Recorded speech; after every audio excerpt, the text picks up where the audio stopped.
In a new age world filled with delusions and wish fulfillment by morons in need of attention, renowned experiencers of high strangeness and podcasters Jeffrey Ritzman and Jeremy Vaeni received invitations to a tropical paradise getaway called Paratopia. Little did they know, it was the same type of new age spiritual retreat they've been avoiding all their lives.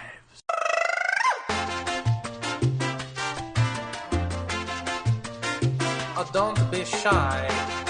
Visualize your higher self trapped on a battlefield for eternity. Come on, you can shake it. Yeah. 6 little ghosts sitting on posts, eating buttered toasts. Ridiculous. Anything goes at Paratopia. And welcome.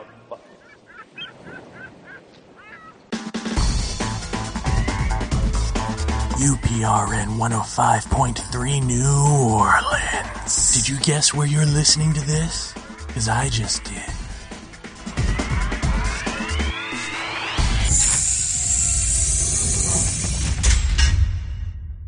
Hey Paratopia, Jeff Ritzman here along with Jeremy Vaeni. What is today, Jeremy? Thursday? Yes. Thursday night, 10 of 9. And our guest tonight is Mr. Mark Nesbitt. And if anybody out there in our UFO land has ever delved into the ghost arena at all, you're probably familiar with Mr. Nesbitt. He has been involved with Gettysburg and the ghost goings-on up there for many years. He is a former National Park Service ranger and historian. He started his own research and writing company in 1977 and did research and advertising copy for some of America's best historical artists. Beginning in 1978, he began writing books, including If the South Won Gettysburg, 1980, 35 Days to Gettysburg, Rebel Rivers, Saber and Scapegoat, Jeb Stuart and the Gettysburg Controversy, Through Blood and Fire, and his best-selling Ghosts of Gettysburg series, 1991 to present day. Many of his stories have been seen and or heard on the History Channel, A&E, the Travel Channel, Unsolved Mysteries, Coast to Coast AM, Boo! And numerous other local television programs and specials. In July of 2004, his Ghost of Gettysburg series received the National Paranormal Award for Best True Hauntings Collection and Best Local Haunt Guidebook. So, Mark, welcome to the show. Thank you, Jeff. I'm sure that's not everything you've done either. In the course everything that we can say over the radio. Well, right. What have you done for us lately? Right.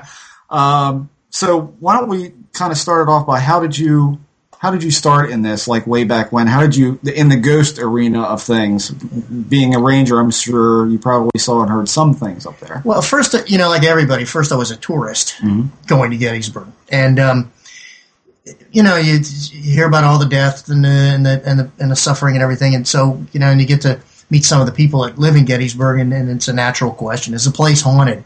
So we would ask the cute lifeguards, is this place haunted? We're teenagers, and they go, oh, yeah, we got a couple ghost stories. But we only heard a couple back then.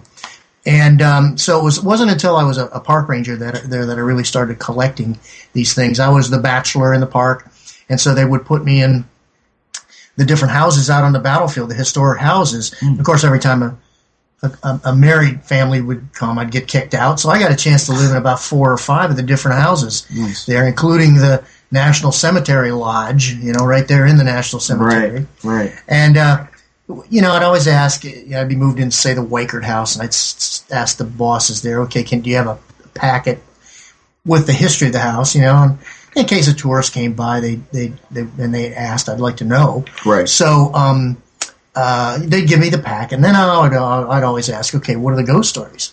I know the history, what are the ghost stories? Right. And the National Park Service, back then and to this day, the official party line is, there are no such things as ghosts here at Gettysburg. Really? Yeah, that's the National Park Service line.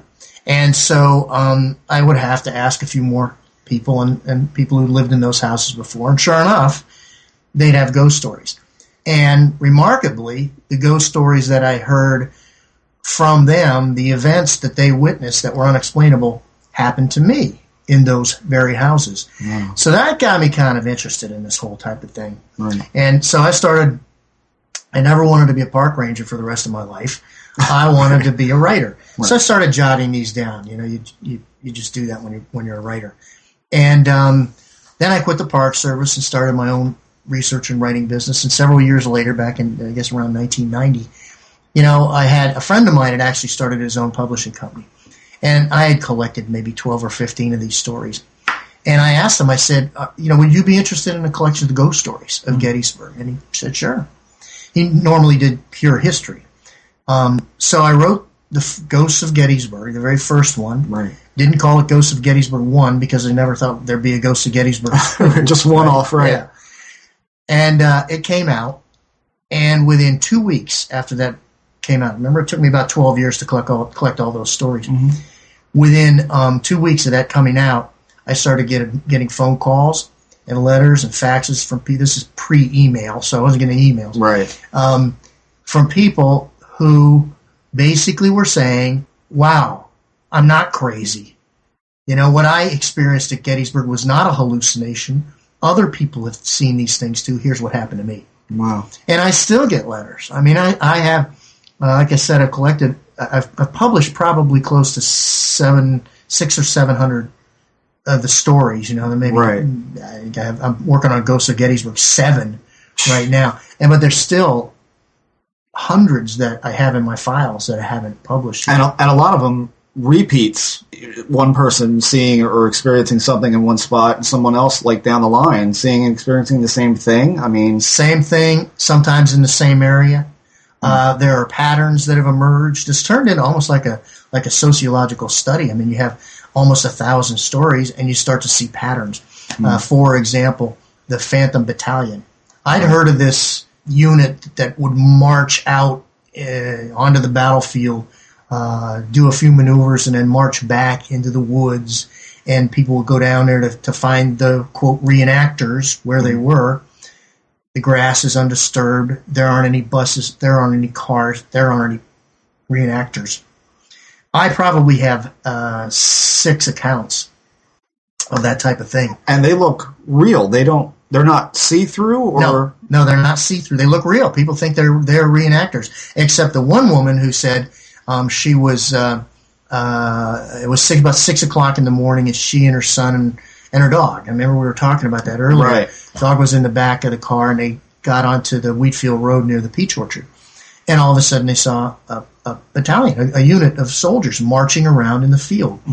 And the dog started growling. Okay? And they were fascinated for 30, 40 seconds.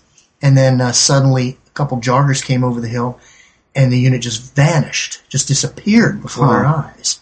So it didn't march off anywhere, it just disappeared. And the important thing, as we had talked about before, is that dog. And I'll tell you why. We have a paranormal experience, or we see a ghost or experience something like that. The first thing humans want to do is explain it away. Right. It's something under my contact. Mm-hmm. Yeah, too much to drink last night. Right. Whatever. We have my imagination. We have 1,000,001 excuses. Animals don't have any of that baggage. They don't have it. They just alert. Right. And they start growling. And that's what happened to that dog. He was protecting his masters from whatever this was because he saw it. And so that's why animal accounts, I think, are fascinating. Wow.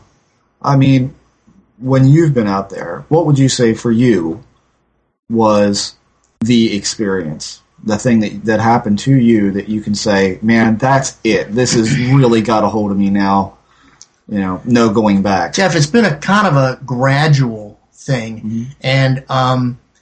And even to this day, I'm still a skeptic. Mm-hmm. I'm still trying to analyze these things. I say that the jury's still out, but the jury's dwindling. Right. They keep moving. We don't have a dozen anymore. Right. It's getting a little harder to. First of all, I do not discount this phenomenon. Right. And I believe, because I have ways of testing these people, I believe the people that I've put whose stories I put in my books. Right. And just that huge amount of experience just can't be discounted. I mean, people are experiencing something at Gettysburg and other places. Right. And have been really for over 100 years. We also do ghost tours in Fredericksburg, Virginia, another Civil War battlefield. Okay. And I have collected stories of Civil War people seeing ghosts. Wow. Yeah. So and we know. I mean, Nero thought he was haunted by the ghost of his. I guess it was his mother that he had killed. Right. So, how do you test these things? Well, I have a couple. For example, usually they come up to me when I'm doing an autographing session. They say, "Here's what happened to me," and they'll tell me a story, and I'll say, "Look, that's an interesting story. Would you write that down and send it to me?" Mm-hmm. Because I didn't take any notes. I'm not going to be able to remember it. I've talked to half a dozen people tonight who've told me those stories. Sure. So if I never get anything from them, then who knows? If they can't even write it down, then. But there are other things that I look for, and I don't want to say them all because then people will start using them. Yeah, you got some control. For example, people will be telling me, writing this story, and they'll talk about they're at say Spangler Spring, mm-hmm. and they're developing what is happening, and all of a sudden this bird flies in front of the car. And then they continue the story. And you never hear about this bird ever again. It has nothing to do with the story. What they're trying to do is tell me that story so accurately that they even leave in a non sequitur. Right. Something that doesn't... I mean, if you're going to tell a ghost story, you're not going to stick a bird in there. Right. What point is that? Yeah, right. Yeah. And, so that's one thing that tells me. And, plus the other thing is you do have this... You still have a stigma. Someone is going to come up and it's basically you're kind of exposing yourself, saying, here's what I experienced at Gettysburg. Right. You're putting yourself in for a little bit of ridicule.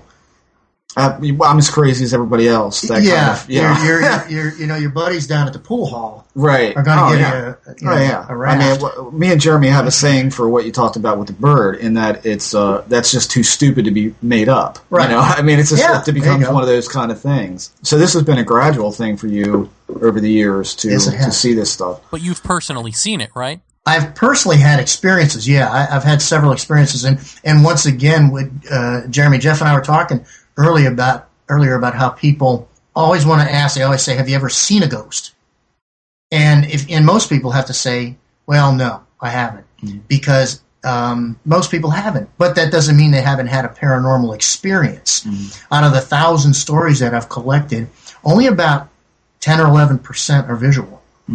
60 to 61% are auditory. In other words, you're going to hear a ghost before you see one, at least in Gettysburg. Right. But all the senses are involved. People have smelled things that are just out of context. They have been touched. They've felt things that are out of context. So all the senses are involved. And then I was going to answer a question that Jeremy... Just what was your experience? Well, I've had several experiences, and then, like I said, I've only had 2 visuals. But that doesn't, that's after 30-some years living in Gettysburg, which is not very many, I don't think. And when I first started working for the Park Service and living in those houses, I had several experiences. But I don't think they were a lot. Of course, and my wife, Carol, reminds me, whenever you go out on an investigation and you get EVP, you're having an experience. Yeah. And I'm like, well, yeah, that's true. And I have about 700 or 800 examples of EVP. Right. So I guess that would count too. But as far as personal experiences, I've had a number of them, some more dramatic than others. Like, give me one of your visuals. I mean... Okay. We run our the Ghosts of Gettysburg Cadillac walking tours. And we started them back in 1994. And then we bought a building in Gettysburg in 1997 to run the tours out of. And the building is a historic Civil War era building. Okay. And when we first started renovating it to fix it up and to structurally to have thousands of people go through, right? We had some experiences, and we were talking about that earlier too. Sure. About how when you and it seems universal in Gettysburg, when you do a renovation on a building, you get ghostly activity, right? An increase in ghostly activity. And so that had all been done, and we'd been running tours through there for a number of years. And I was actually closing the place up, and there's one back door And I went to the back door, and I closed the door, and the lights were dim. And out of the corner of my eye, I saw a figure standing in a corner. I didn't want to look directly at it because I'd always heard a lot of this stuff happens in your peripheral vision. Right. Didn't want to look, so I got some details, and it looked like I definitely got the impression it was a female because it had a veil kind of drooping over her face, a long, straight skirt, and I remember seeing pleats in it. Wow. So that's the detail I got. Yeah, that's good. And probably the most striking thing about the figure is that she was tiny. Yeah. She was probably 4'10". I mean, just tiny. And, of course, I'm going, Mark, don't look, get out, don't look. Oh, I can't take it, don't look. And it's gone. She just disappeared.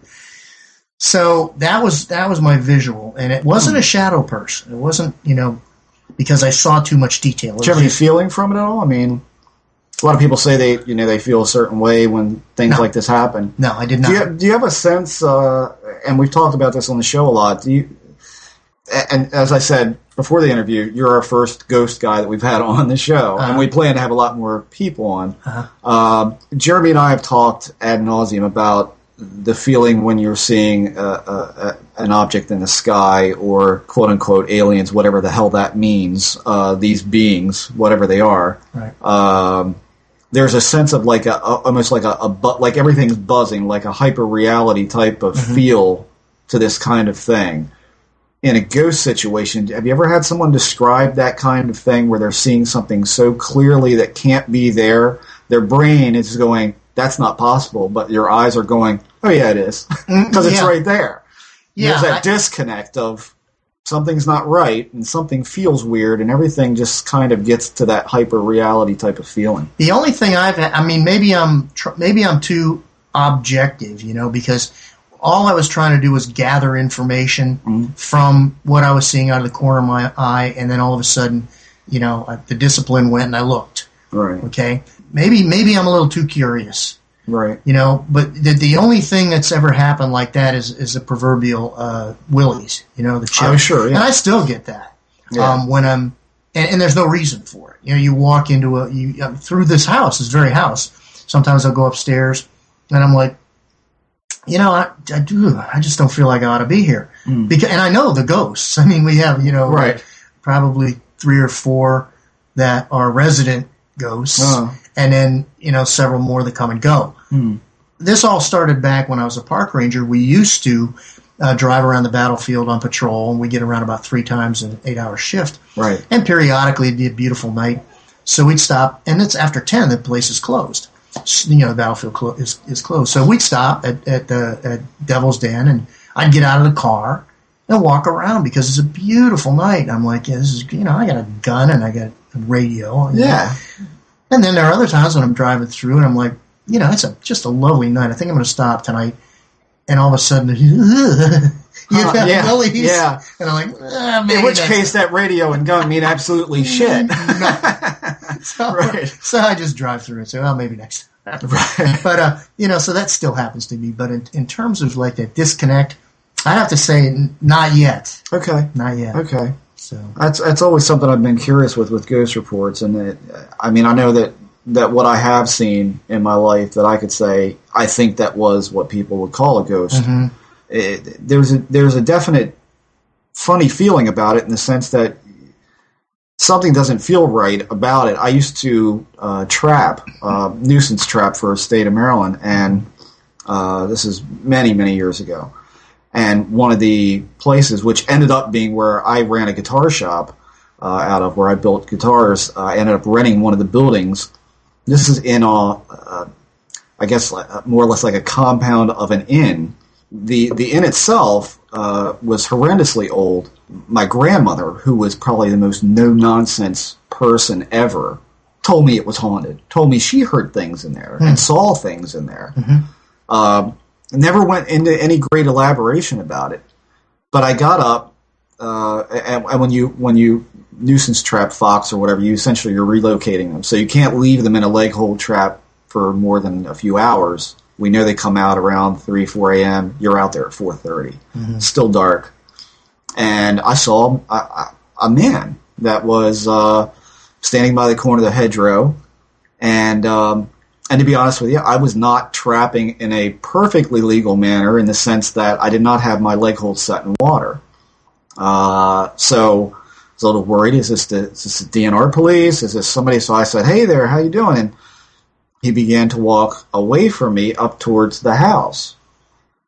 I thought, okay, is this a neighbor? Who is this? Well, no matter how quickly I ran, and his legs were not moving fast enough for how fast he was going up this hill, and the fact that I couldn't catch him. Mm-hmm. I could not catch up to him. Mm-hmm. When I got to the top of the hill, you could see 360 all the way around you. Mm-hmm. There's nowhere to hide. There's nowhere to run, and he was not there. So I knocked on the door of the house, and he says, "Oh, yeah, you saw a resident ghost. This was a Civil War stopover, and there you have it."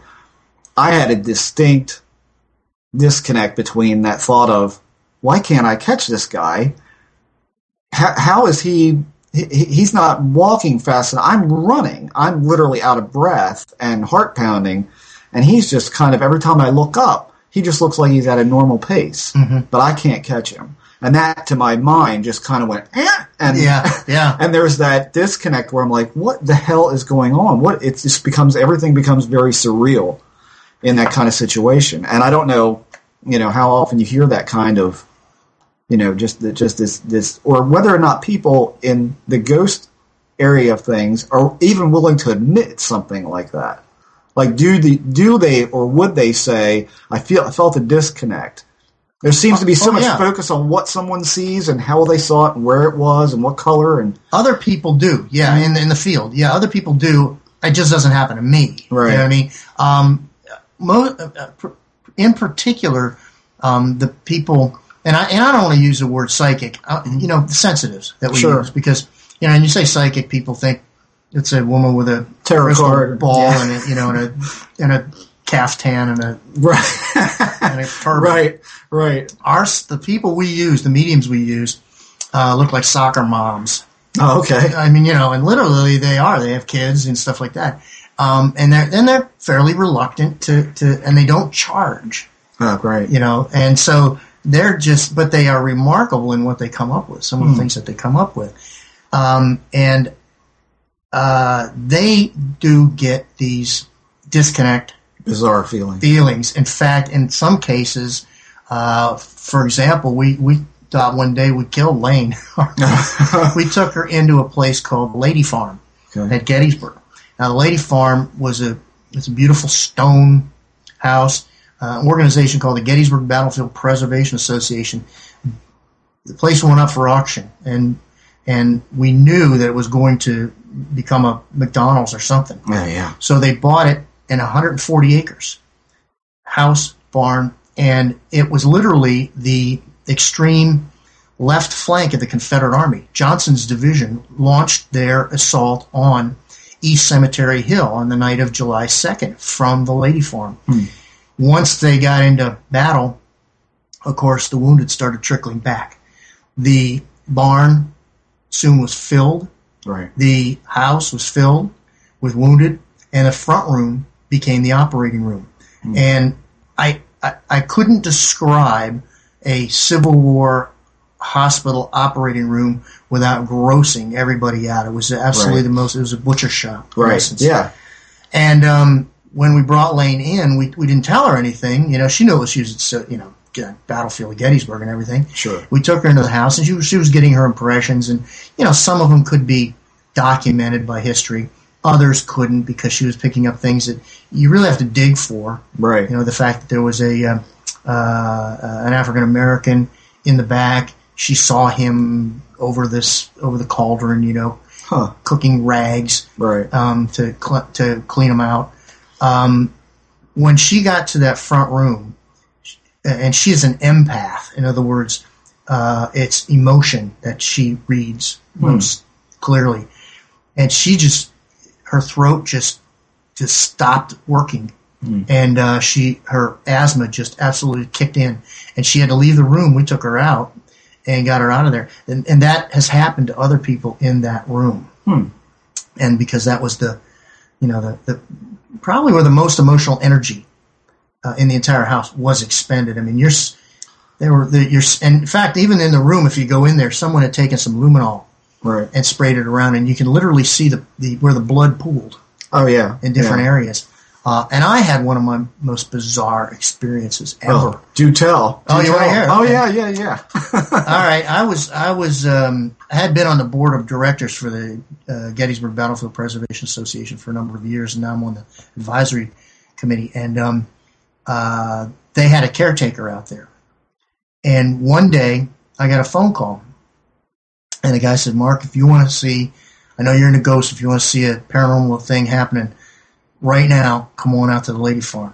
We can pass that out, right? I'm there, yeah. Load the stuff in the van, and out I go. And got out there, and I'm thinking as I'm walking up, I'm going, what do I want to get myself into? Right, yeah. I'm going to open the door, and stuff's going to fly out at me like, right. the Stay Puft Man or something. Right. So he opens the door, and we walk into the hallway, and I said, what am I looking for? He said, I'm not going to say a word. So I just want you to go, just come into this room. So we walked into the front room, that operating room, and I'm looking around, and I look down, and on the floor, in front of the fireplace, were about 4 or 5 long streaks of rust-colored liquid. Along the edges of the liquid, a clear serum seemed to be separating out, and all spattered all around it were droplets. And you could see rust-colored droplets, and you could see in the middle that it was already starting to crystallize. You could see little chunks in there. And I'm looking at this, and I'm videotaping everything and taking still photographs. I look up at the ceiling. It's whitewashed. I said, did pipes break down below this? He goes, there aren't any pipes down there. So I'm looking at this, and I'm like, what in the world is going on? And I said, do you have, I need a tissue.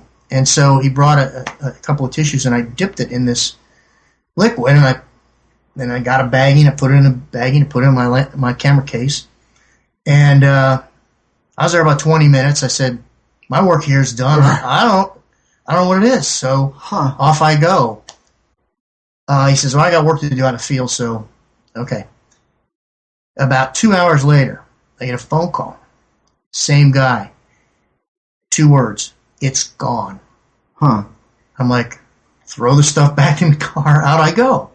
So I drove up, and the first thing he said, he says, I got to apologize.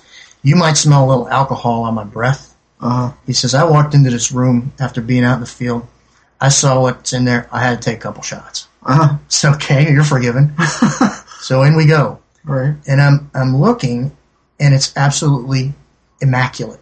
And I said, and I'm filming this. He said, this is where it was, right?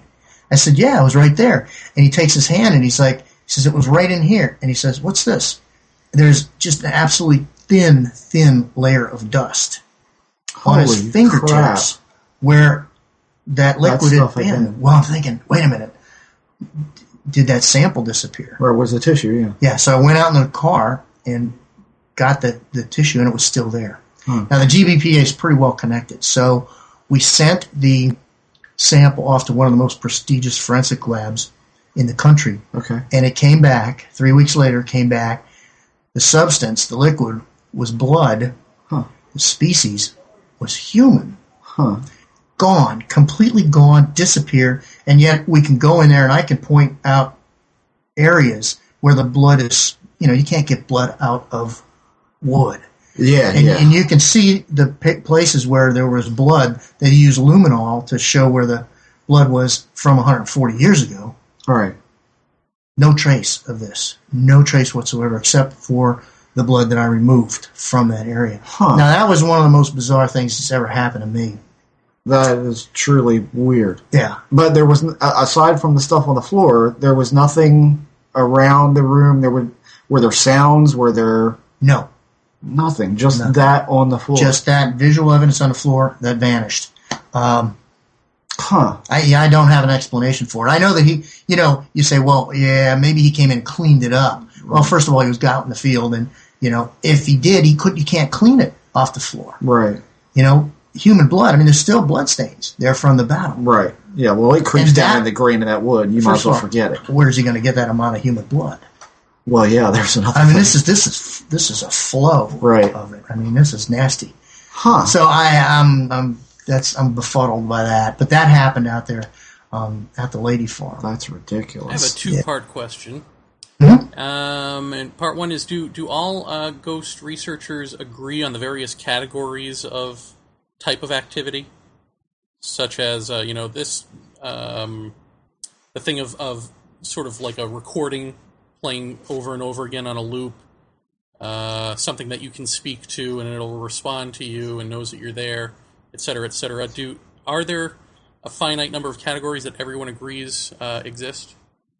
Pretty much. I mean, there are, for example, intelligent hauntings or interactive hauntings where they will actually communicate with you or recognize you at least, and acknowledge your presence.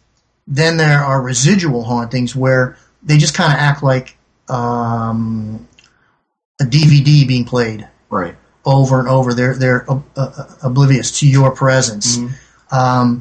There are and some people say they're warps, which is like a rip, a tear in time. Which actually most of these can be classified as. I mean, if you're looking at a whole unit of soldiers standing there, is that a tear in time? Right. That you're actually looking through that, and then it closes, and that's why they disappear. Well, possibly.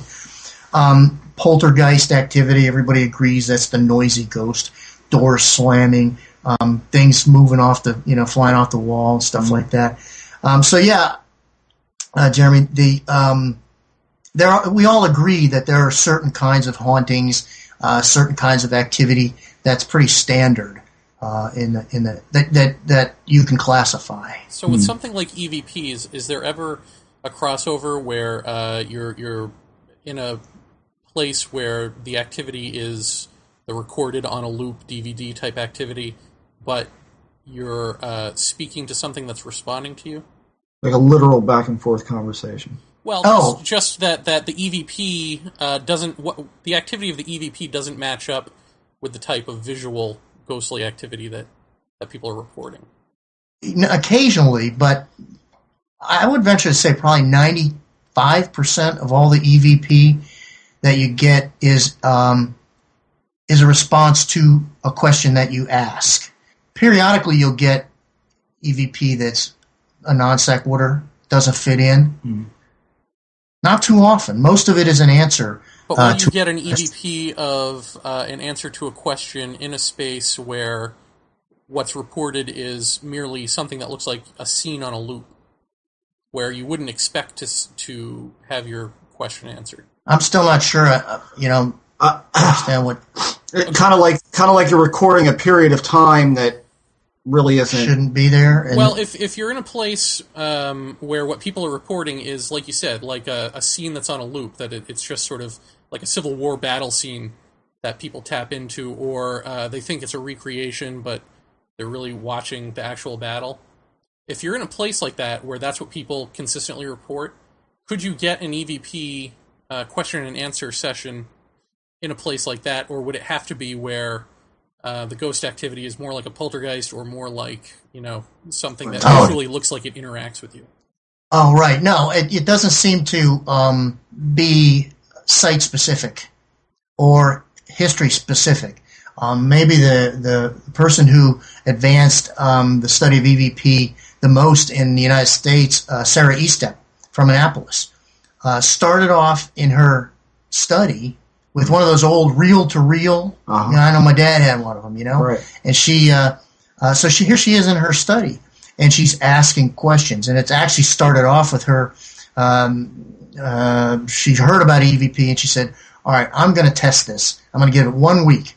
I'm going to ask questions, and if I don't get an answer, I'm done after a week." So twice a day, morning, evening, she did this. She got to about Thursday, kept asking the same questions for 2 hours. Is anybody there? Is anybody there? Is anybody there? Finally, she got bored. Finally, one night, she said, "What's it like where you are?" Right. And she finally got a response.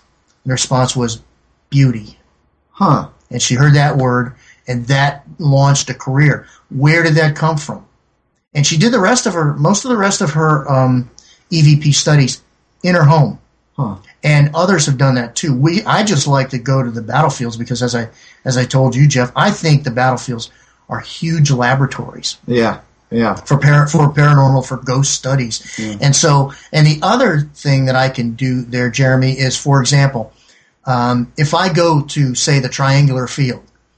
Now, I wrote a book about a guy who died in the Triangular Field, and I have the roster of his comrades. Right. So I can ask questions of specific individuals Right. who were killed in that field. And if I get appropriate, and I know a little bit about their background. So here you are in a situation where you know who fought there, you know their names, and you can ask a question like Lewis Smith, what state are you from? And you get Georgia. Right. That's a home run. Right. Because the 15th Georgia fought in that field. We got one of those at the Cashtown Inn. Okay. Down in the basement. Triangular Field, correct me if I'm wrong, because I'm sure you know. Did we have Confederates on top of the hill and Union below? At the beginning of the battle, you had the Union soldiers up on top. Okay. Okay, they were in Devil's Den. Then Confederates swept. You know how you look down the Triangular Field? Yeah. Confederates actually now it's open because they cut down a lot of the trees that were That's what I not heard, supposed to be there. You can literally see all the way over to Seminary Ridge where they began their advance. Okay. So they came down into that valley and then started up the Triangular Field. And eventually then they drove the Union troops away from the top of Devil's Den. Those cannons there, that's Smith's battery, and they had a serious firefight up there on the cannons. The Confederates finally captured them. The 124th New York was up on top of the hill, countercharged. 2 of their officers were killed, and So, but eventually, then after several charges up the hill, the Confederates then held the Devil's Den. I remember somebody at the park at the time when my wife and I and a pair of our friends went up there saying that this spot has got to be one of the most brutal spots on that battlefield because you've got, it was all pretty bad as far as I'm concerned. I wouldn't have wanted to be there. That statement can be made just about any place. Yeah, but when you think about guys trying to charge up a hill, yeah, well, and being met with cannonballs, yeah, that's nice. I mean that kind of brutality. I mean, I can only picture cannonballs halfway rolling down a hill or something. I mean, just that alone. Well, by the time they got to that point, the guns were firing what they call canister, which were tin cans basically filled with iron balls. So they became a giant shotgun at packed infantry attacking. That it was beyond brutal. Horrible. It was the accounts when you read them, and they're actually they kind of toned them down a little bit because. They didn't want to tell. I mean, it's pretty dark stuff. I mean, it really is. I mean, you can watch Glory and all those other movies as much as you want. I mean, probably the closest, as they say, nothing like being there. Probably the closest was the beginning of Saving Private Ryan. Yeah. I mean, that's hard to watch. Yeah. And while we're on Triangular Field, I'm sure at this point, and if nobody out there has seen this footage yet, I'm going to put it up. But I didn't get to ask Mark this before we started taping, so you're getting his first response to me on this too. Delia Underwood. There was the footage that was shot that is probably, I mean, to my eyes, and I've not got a pristine copy of this by any stretch. They were shooting across Triangular Field into the woods, I think, that are down at the bottom of the hill, or were there. Mm-hmm. And they've got what looks like men walking in the trees. And it's just about the most freakish thing I've ever seen on tape. They were on the History Channel. They did get some skeptic to look at it who dismissed it as they probably set up a projector and were projecting an image onto the trees, which I had to laugh at because I'm thinking to myself, what kind of moron isn't going to see somebody setting up this big apparatus? Because you need an opaque projector to do that, or an LCD at the least, right, to run footage like that. But just as we were talking about the residual, I got the distinct impression that we're seeing like this back and forth, like this skipping almost. And it did appear like you'd see him walk up, and then you'd see him walk up again. Right. And then you'd see him walk up again, and eventually it stopped. Yeah. Was it looped? It wasn't looped, though. No. Oh, okay. I mean, this seemed to be... What I mean, have you seen this? I mean, Yes, I have. Yeah. I mean, what do you think of that? I mean, is that... Well, two things. First of all, there is a trail back there. Right. All right. It's the Boy Scout trail. Uh-huh. All right. And now... But it runs across the back, so anybody... And by the time the Boy Scouts get there, they're tired, so they just walk and they keep going. Okay, right. And but the way that was, if I remember correctly, they had figures actually leaving the triangular field and then cutting back. Right. And that's an unusual. That would be more of a military move. Right. In other words, they're retreating from the triangular field and heading back to reorganize, regroup, or something. Right. And the guy, I mean, I saw him interview the guy. Yeah, he sure didn't seem like a, I mean, he's just a regular guy. He didn't seem to me like he was any kind of electronics wizard. I don't think his sophistication for visual acuity would have been very good. No, so, and the guys, he seemed fairly honest. Yeah. I have seen other video of figures in that field as well, and they're kind of jerky, you know, as their legs are kind of disjointed and moving and things like that. Is there footage out there that's really good that no one's ever seen, that you've kind of, being the guy, people kind of confide in you and say, Mark, don't show this to anybody, I don't want the publicity from this? No, I mean, it may be out there, maybe somebody's afraid to show it to anybody, but I've seen a lot of very, very good still photos. Okay, yours, the one you showed me, that's remarkable. Well, of course, that came from a video. Yeah. Scott Crownover has developed a technique of taking photographs of what appear to be spirit entities in the daylight. The story briefly behind that was that he got mad because the National Park Service at Gettysburg started to close the battlefield early. Right. And so he said, they took away the night, so we're going to develop this to do it in the daylight. He knew from my stories that half of them happened during the day. It doesn't have to be night for ghosts to come out. Yeah. It just has to be night for you to film a ghost program for TV. Right. You need that cool green effect on everybody. I guess it affects. It doesn't affect the ghosts. It affects the ratings. Right. Sure. Yeah. So he developed this technique and began taking photographs, and he has some absolutely remarkable photos. There's one of Devil's Den, and he has a spotter behind him, and he'll take 3 or 4 photographs of one place, and then he'll turn the camera. It's on a tripod because it's a little bit slower, and then he'll take some more, and he'll take some more. And when you put that on your computer and just click through them, any anomaly just bursts out. Right. And he's taking these photographs 1 a second, roughly. And this one he took, and it's pretty remarkable because it shows a figure, and you can see legs, and you can see what appears to be one of those capes, that they wore in those, like a duster type thing, half cape, that type of thing. And the remarkable thing about it is that the sun's out, it's bright, and you can see the shadow of his legs, and that's it. Right. You can't see the shadow of the top part of him. Right. And then the very next frame, he's gone. And if you're familiar with that area, no one could have moved out of there's no frame into where are you going to run? No, you can't. I mean, that's the I problem. mean, he'd have seen him, first of all, and he had a spotter.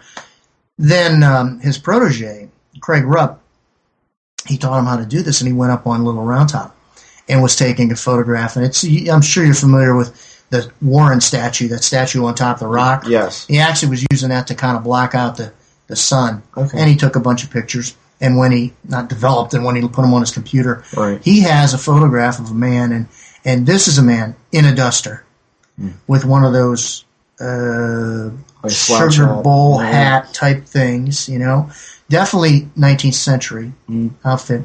And the interesting part is that his feet are actually below ground in the 1863 surface, as opposed to where it is now because they had to build it up. And See, that's the kind of thing. I would look at that, and this is why I always ask this question, especially when I'm talking about UFO photos, is how far is somebody going to go to fake stuff? I know. It's ridiculous when you start thinking about the fact that the ground is now elevated by so many inches, and this guy's legs are disappearing into the ground. They're virtually cut off. And the other thing is, you would have to have someone else involved. Oh, yeah. And how long does... I mean, one person has trouble keeping a secret. People like to talk. Yeah, right. Absolutely. I mean, I think the one that you're talking about, I remember seeing one on TV. It's a brief, ever so brief spot. I think you were on this program, and he was on it right after you. Yes. And there was the shot of a guy clearly wearing like the slouch hat type thing, and he's standing to the left of the photograph, and he's looking this way, but there's no bottom on him at all. Yeah. The one that was taken at the base of, I guess, kind of from where you drive up, he walked out this way to the rock formation. And you clearly see this guy's legs, like you said, with the shadow. No shadow from the rest of him. And the top of him looks like it's literally been stretched and ripped. There's a blurring effect to all of that. Yeah. And, I mean, I thought they were some pretty astounding photographs. And I immediately said, I got to find this guy. And I... Like everything else, things get in the way. So I'm going to have to get you to hook us up with him, because I think that'd be a fascinating guy to talk with. I'm sure he'd be glad to talk to you. I have another EVP question. Yeah, Just one more. When you has anyone gone to a place where, again, the visual is that it's on a loop, or the visual is something that is repeated, that people constantly report, those soldiers walking in the background in that same spot? Has anyone ever gone there and done an EVP and asked why is this scene playing out over and over again? Not that I know of. When you do EVP, or at least when I do EVP, you have to look at it kind of from the point of view of who you're trying to communicate with. Mm. And it bothers me when I see people going into a place yelling and screaming, "Hit me! Smack me! Show me your presence!" Per vacation. Yeah. Imagine yourself in your favorite comfortable chair, and and all of a sudden you start hearing this voice in your house. "If anybody's here, I want you to hit me or smack me." I mean, would you talk to him? Right. I wouldn't. Hey, asshole. Yeah, right. Right. Our philosophy is, and first of all, it was a Victorian era, and so it was a little more staid than we are today. I always like to address soldiers by their rank, major. Right. Would you mind if we spoke with you tonight? Try and ask permission. So I guess to answer your question, Jeremy, I've never thought to ask, why do you people keep showing up here? I mean, I suppose it would be a legitimate question. I may do that next time. Mm-hmm. I'm usually busy asking them, could you give me some concrete information? Have you ever been, I know, because sometimes our mediums will tell us, look, we have a bunch of soldiers here from Georgia. Mm-hmm. Okay, have you ever been to Macon? Have you ever been to Atlanta? Mm-hmm. What'd you think of Atlanta? Sometimes you try and tweak them a little bit. I hear the Georgia peaches down there are awful pretty girls, Yeah. And things like that. Do you miss your wife? Do you miss your girlfriend? Things like that. And we'll get answers to that. As I said, down in the basement of the Cashtown Inn, Lane got an impression of a soldier named Andrew, and he was all she got was he was a Confederate. And so I asked him, I said, "Andrew, what state are you from?" And you can hear 4 distinct syllables, Mississippi. So, how viable do you think EVP really is? I mean, we hear from a lot of people. I mean, because I told you about the experience of Lisa coming into this very room and having somebody in her ear. Mm-hmm. I came in, immediately booted this beauty up and started asking questions. Mm-hmm. And I mean, we were hearing things in the static. And the interesting thing about them was that I kind of cropped them out, and we play them over and over, and we listen to what we were hearing. You clearly hear a male voice. I mean, I clearly hear this. I uploaded them to the internet. everybody's like, I hear nothing. I got static. Jeremy called me up and said, "Are you okay?" I mean, he's like, this friend of mine uploaded all these EVPs and they all sound like static. And I'm like, yeah, well, why don't you just shut up? I mean, and I got to say that the night that we recorded and listened to them, I heard things in there that the next morning when I got up, I did not hear, or I couldn't pick out. I could still hear parts, and I did save them, of what I distinctly hear as something that is a male voice. Mm-hmm. We had literally turned off everything in the house. Mm-hmm. The ceiling fans, you think it's hot in here now? This is nothing. Mm-hmm. It was boiling in here. Lisa's sitting on the floor. I'm sitting here. Stone silence. And in that stone silence, you can hear syllables. Uh-huh. I don't know what it is. I can't hardly tell what he's saying. Yeah. But I know I hear something. I mentioned that to some people on our message board, and a lot of them came back with, and one gentleman in particular made a pretty good point, I think, in that, anything with a wire is an antenna, and there are signals that can be gotten in through that wire as a makeshift antenna to get onto digital media or analog media. Mm-hmm. But when it's answering you, I mean, isn't there a certain amount where you got to kind of dispel saying, this is a radio signal I'm picking up when it says, I've been to Macon and... Yeah, well, first of all, like I said, I bought 800, 900 samples of EVP. Mm-hmm. And I have never, ever gotten, Yankees 6, Red Sox 2. Mm-hmm. You know what I mean? And I've never gotten preparing to land on runway 37, Never. Never. Right. And it's always been... apparent answers to questions. What year is it? And you get 62 or, mm-hmm. Who's president? I was down in Union Mills. Mm-hmm. And I know Jeb Stuart and his cavalry had gone through there the couple nights before the Battle of Gettysburg. So I didn't, even though I wrote a book about him, I didn't feel comfortable asking questions of Jeb Stuart. Right.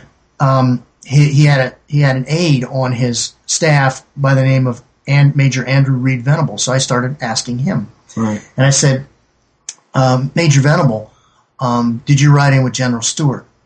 And of course, it's total silence. I sit there for 45 seconds in total silence, and the recorder is on voice activation. So it's really weird when you're standing there in total silence, and all of a sudden you see the recorder start to record. Huh. Then I ask Major Venable, who's president? Once again, I sit there in silence. Well, when you play it back, I say, Major Venable, did you ride in with General Stuart? And almost immediately you hear a voice go, I did. Huh. Then, when I ask who's president, you hear a voice go, Jefferson Dave. Huh. And of course, that was his president, not Abraham Lincoln. Right. Jefferson Davis was. So it's those are specific questions and specific answers to those questions that and this is why I like to combine the history, with the questions and the research. So in the EVP, another thing that happened to me, we were doing an investigation at the Gettysburg Hotel. Mm-hmm. The Gettysburg Hotel, part of it, the ballroom, used to be a bank, and the vault is still there. And Lane and Carol, my wife, and I went into the vault because Lane felt that there was a presence in that vault. Mm-hmm. And so I was in there, I was getting EVP. And this is when we were filming Mysterious Journeys, as a matter of fact. Oh, okay.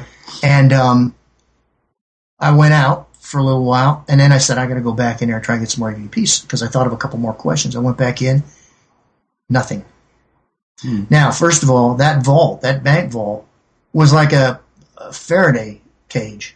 Okay. I mean, the walls are 4 feet thick. Right. So I wasn't getting any stray radio waves in there. Right. And then when I went in there the second time and got skunked, got nothing, that tells you something too. Right. And that says that whatever I was getting the EVP from the first time wasn't there anymore. Right. It left. Right. And that is also, when I do not get anything, that's important. Huh. because it means whatever. In other words, it's just not static. It's just not something that's naturally floating around. Right. Floating around. When I get probably 9 times out of 10, I do get EVP when I ask specific questions to specific armies or soldiers or what have you. Right. So, do you ever get the? And I think back, and we'll talk about this in a minute because I want to get your opinion on this stuff too. But I think back to an episode of Ghost Hunters where they went into a hotel where a European princess had passed away, and this was like her favorite place in the world to be. Her bed is still there, and I remember them walking in and saying, "Princess, are you here?" You heard nothing, but their EVP came back with a decidedly European accented female voice saying, "Yes, I'm here. Where are you?"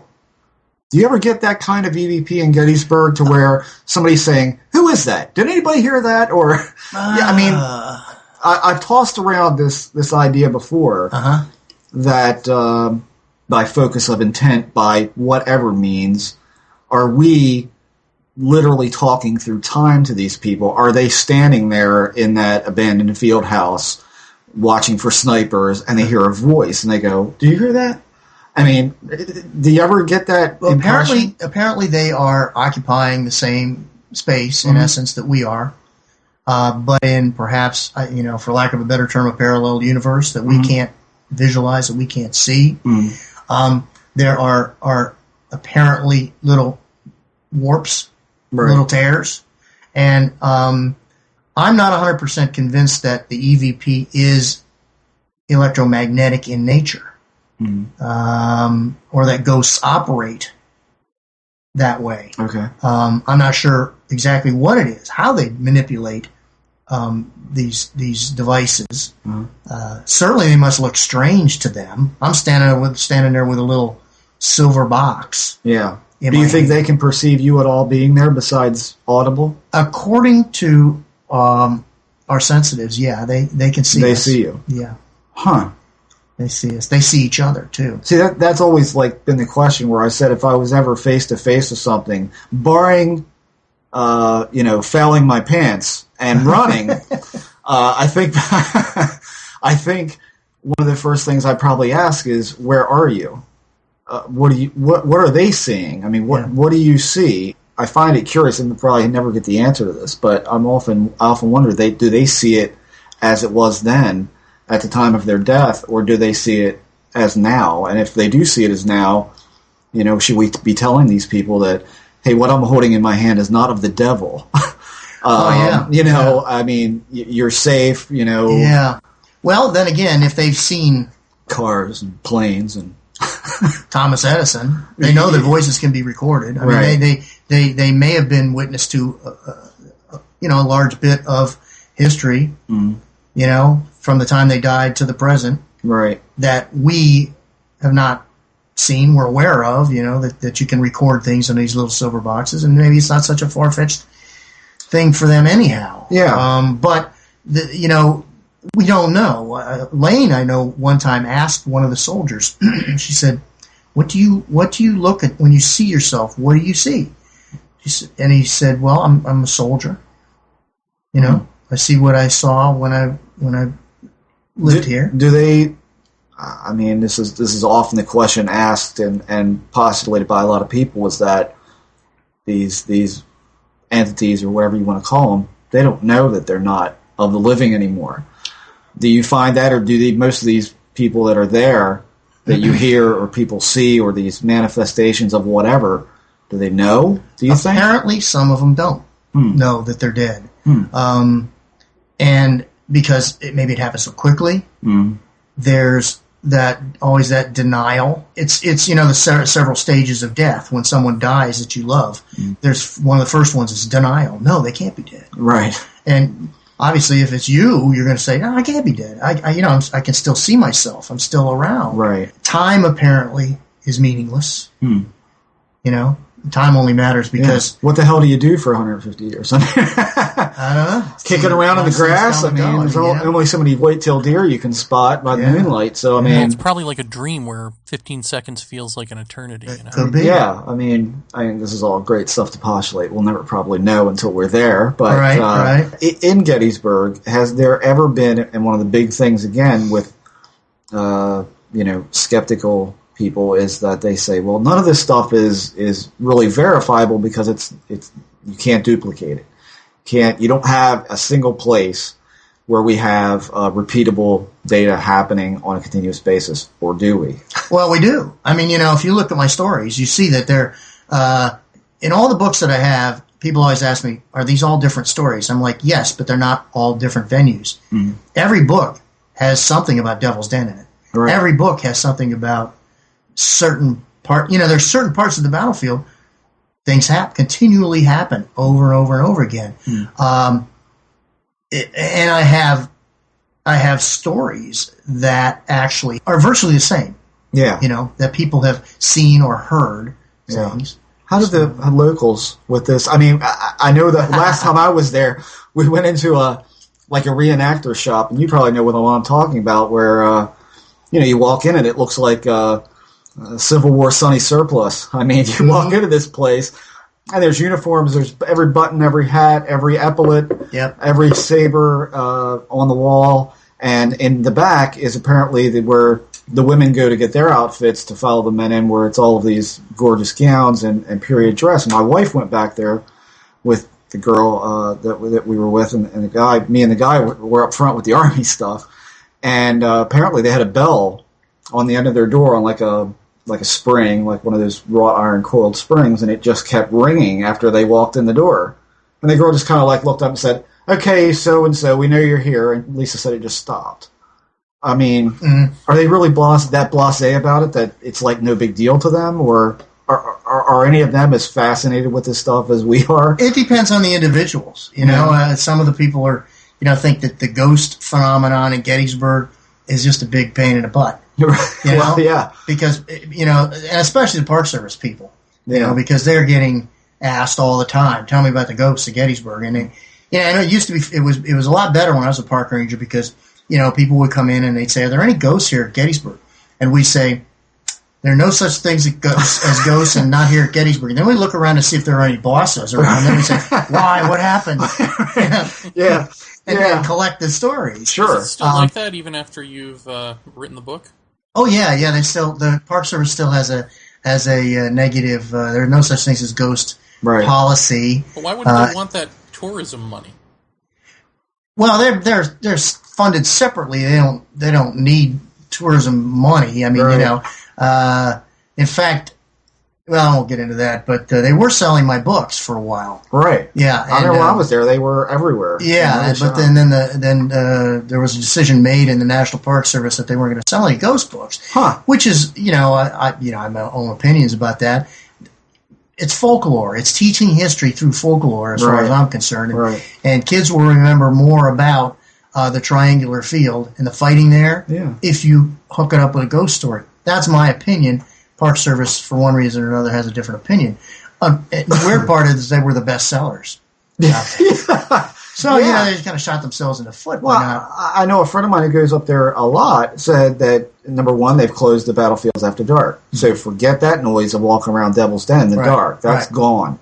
But the other part is that even towards dusk, when you can be out there a little bit and they're just kind of starting to scoot you off, is that there's so many freaking people out there. Forget doing EVPs because everybody's at that balcony. Did you see that? And did you see that? It's almost ruined it to a certain point for anybody doing anything, unless you've got a special in with a landowner or something like that. Well, see, that's the nice part about some of the stuff that we do out there. We have special permission, and what we did is when we did the Mysterious Journeys program, we wanted to do a spin-off of that to get people, to give them an opportunity, first of all, to stay at the Cashtown Inn for 2 nights, to do an investigation of 2 or 3 of the places that they saw on TV with the team that they saw on TV. Right. So we have set up 4 of those with the Cashtown Inn this coming year. So the first night we do the basement of the Cashtown Inn, then they can stay up all night if they want. I loan them all my equipment. Right. I leave it there. And then the next day we do the Lady Farm, the Railroad Engine House, which is, we talked about before, is a very, very active area. And then we do our building. Okay. Because after dark, because that's the one I'm most familiar with, so no one will get hurt. Right.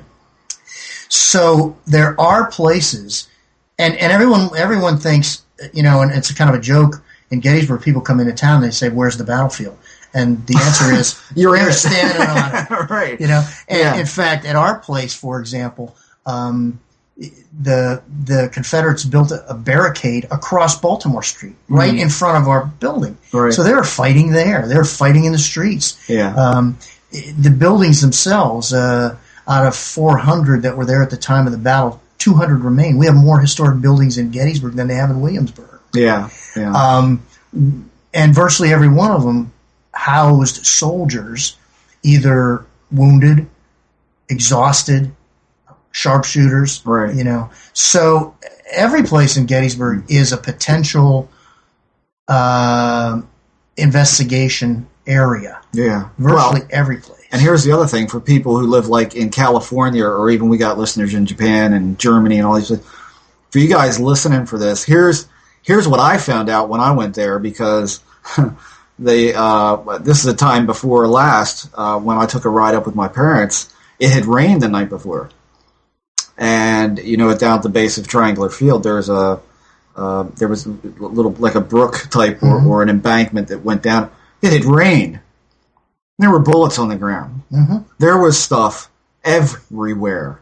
Yeah. Better not touch it, because guys like you will arrest us, or used to be you will arrest us for that. But, that's literally how, in so many ways, it's so untouched by time in a lot of ways that when you've got an embankment that washes out, they find shattered bone, they find bullets in bone, they find... 1997 was when they found the most recent, I should say, remains of a soldier out by the railroad, out near that where I stayed at the hotel. The hotel you stayed at, yeah. Right.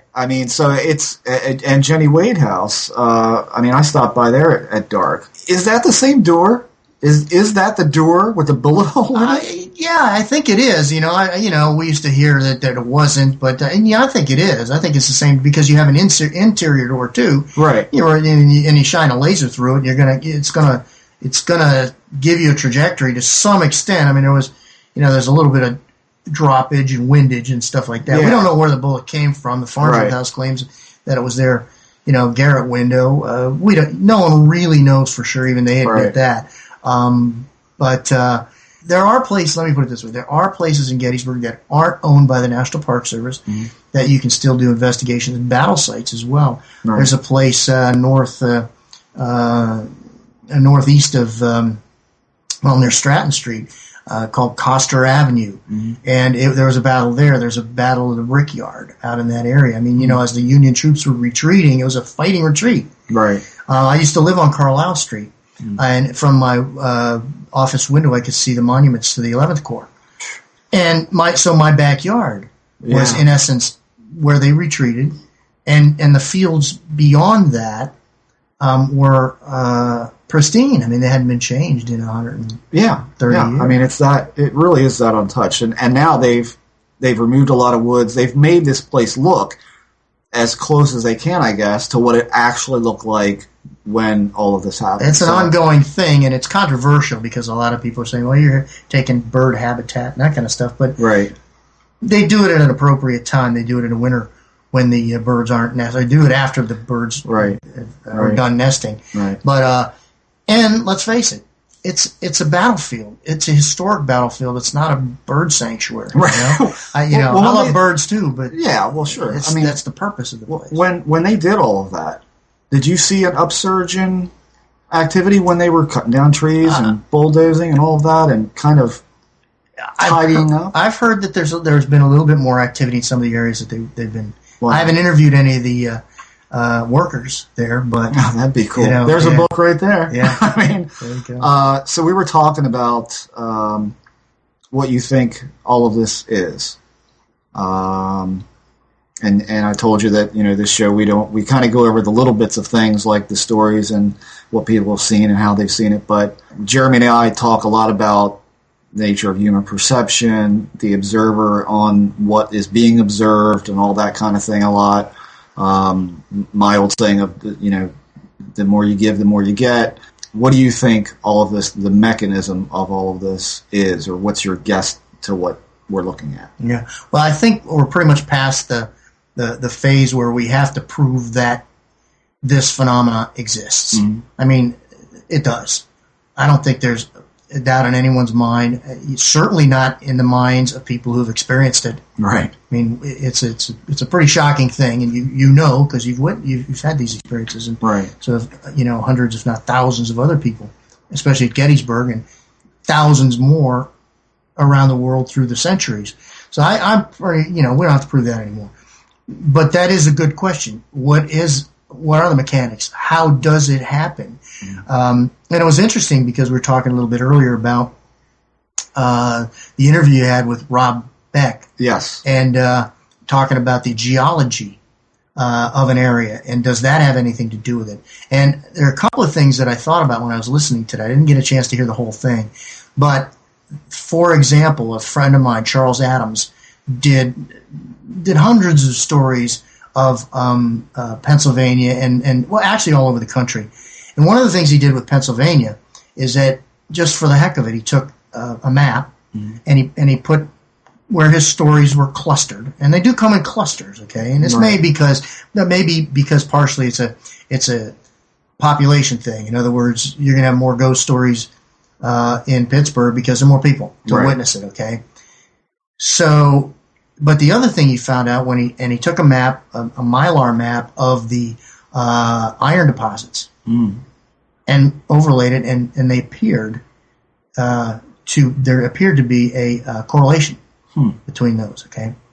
And I've always thought that in Gettysburg and some of the other battlefields like Antietam, there may be a correlation between the sightings and the quartz involved. In fact, a fellow by the name of Joe Farrell first brought this up to me. He said, I think there may be some correlation between that. And he explained how, the granite, which is all over Gettysburg, from Devil's Den, you can see those rocks are as big as your house. And we know geologically that the granite itself is only about 2 or 3 feet below the plow line. The granite is filled with quartz. And he said maybe that's what's capturing some of this electromagnetic energy, the ghost magnetic energy. And I'm kind of half listening to him and saying, I don't know about that. I don't know if a rock, how can a rock capture or be affected by electricity? I said as I looked at my quartz watch to find out what time it was, realizing this little piece of quartz in here is vibrating tens of thousands of times a second to make my watch go. And I thought maybe there is something to this. So I know one time I did an experiment. I told you about this, where I strapped a piece of quartz under the back of my recorder. Maybe that would enhance the EVP that I was getting. I still got EVP, but when I went to turn the recorder off, it didn't respond. And you can hear me virtually cursing at the recorder. It's not real pleasant. But finally it turned off, and I said, geez, I guess, if this one's finally bit the dust, So I said, well, wait a minute, though. The only change in this is that I put that quartz on the back. Took the quartz off, and it worked perfectly after that. The other thing that was interesting is I know there are tons of stories at Gettysburg. I visited an old Park Service buddy of mine down in Vicksburg, Mississippi. And I asked him, I said, tell me some of the ghost stories out of the battlefield, Terry. He goes, I've been here 30 years. I don't have one. I haven't heard one of the battlefield itself.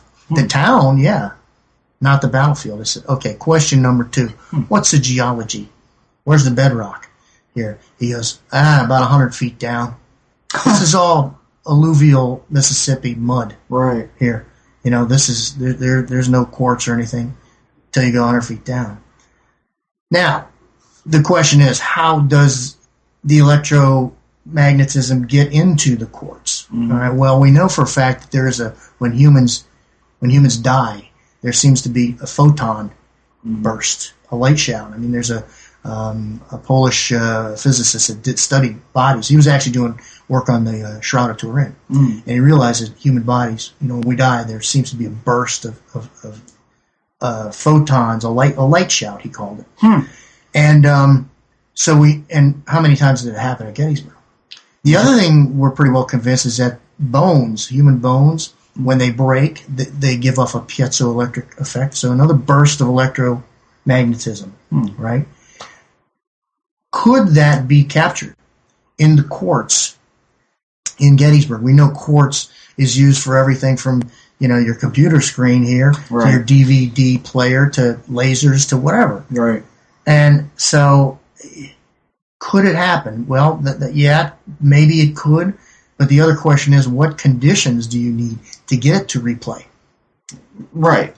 What's the catalyst? Exactly. What is it? Is it environmental? Mm-hmm. There's so many different variables in the environment. Maybe is it us? The observer. Yeah. Is it us? I don't know. But as we said before, I think the era where we use parapsychology to study this is over, because how many cards can you flip and get the same? We know that exists. Okay, we know ESP exists, and I think that we should try using two different studies, two different disciplines, neurobiology to find out what's going on inside our heads, and quantum physics to find out what's going on out there. Right. To see. Well, as soon as quantum physics knows what it's doing, that's the other thing. Yeah, then we're in good shape. And that's there goes your experimental stuff. Science seems to have gone beyond that, because for years and years, 400 years since Francis Bacon, we had to repeat things and experiment with them and make them. Well, string theory, is still a theory. Yeah. I don't think there's been an experiment done yet. Yeah, on string theory. Well, I mean, science is and I'm a big reader. I don't know if you are, of a guy named Terence McKenna. He's come up a lot on our show. Yeah.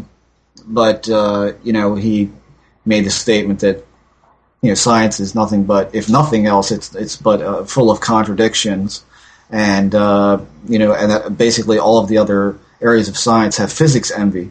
Because they can always calculate that down to such a micro degree of accuracy, whereas everything else you can't do that with. Right. I'm just waiting for, and we've had scientists on the show. We had one on last night who's been in the UFO field since the 50s. We've had NASA engineers and ex-NASA engineers on. Some of these guys talking about having experiences. But they won't talk about them until they're either out of the field that they're in, or there it goes again. We were talking about George Hansen and beforehand, and Mr. Nesbitt has met George, and I'm curious what you think of that whole trickster element with all of this as well. Is the fact that we can't seem to get a handle on it in any really great degree, like we can't see a ghost and go, hold on, let me go get my camera, right? And get that definitive thing. I mean, what is it? Why can't we get it? Yeah. Because there's just always that rock that's going to slither back under. Yeah. That quick. And it may be technology. Maybe the technology hasn't caught up with it yet. But speaking of scientists, the only thing I have against scientists is when they close their minds. What kind of a scientist are you if you won't even examine a natural phenomena? Right. You know what I mean? That's what this is. Oh, trust me, I know. Yeah. You know what I mean? That is not, to me. That's not much of a scientist when you just say that doesn't exist, and then you sound like a park ranger. Well, and I hope that the scientists are a little bit right. More, have you had any scientific-minded people come to Gettysburg? It's very interesting, because when we started attending these conferences and speaking at the conferences, the clientele for the conference was very sincere. Very interested, but I don't know how to put this. A little different educational level than some of the people that are coming out now. We've had the last few Mysterious Journeys weekends we've done. We've had college professors. We've had a couple of principals from schools. We had a neurobiologist from Johns Hopkins. I've spoken when I was at Lilydale this last year. I spoke to a fellow, and I, God bless him, because he sat through 6 hours of my talks. Right. So this guy gets some kind of award. But he was an electrical engineer, and he was fascinated by what's the connection here? Right. What's the connection? So we have a level of professional that's getting involved in this field now that I think is going to change a few things if we can keep these people interested, and I think they are. I mean, they're just as curious and confused about what this is as the rest of us. Wasn't Edison working on a spirit phone? That's yes. I keep hearing yes and no. That he wasn't. But I was under the impression that he was. And a friend of mine, Catherine Ramsland, was doing an investigation in Fall River, Massachusetts, at the Lizzie Borden house. Oh. And actually stayed in the Lizzie Borden house. And they took her on a little tour of the house. They went into the basement, and she said that she saw a machine down there that was attributed to Edison, that was there, that he had invented for spirit communication.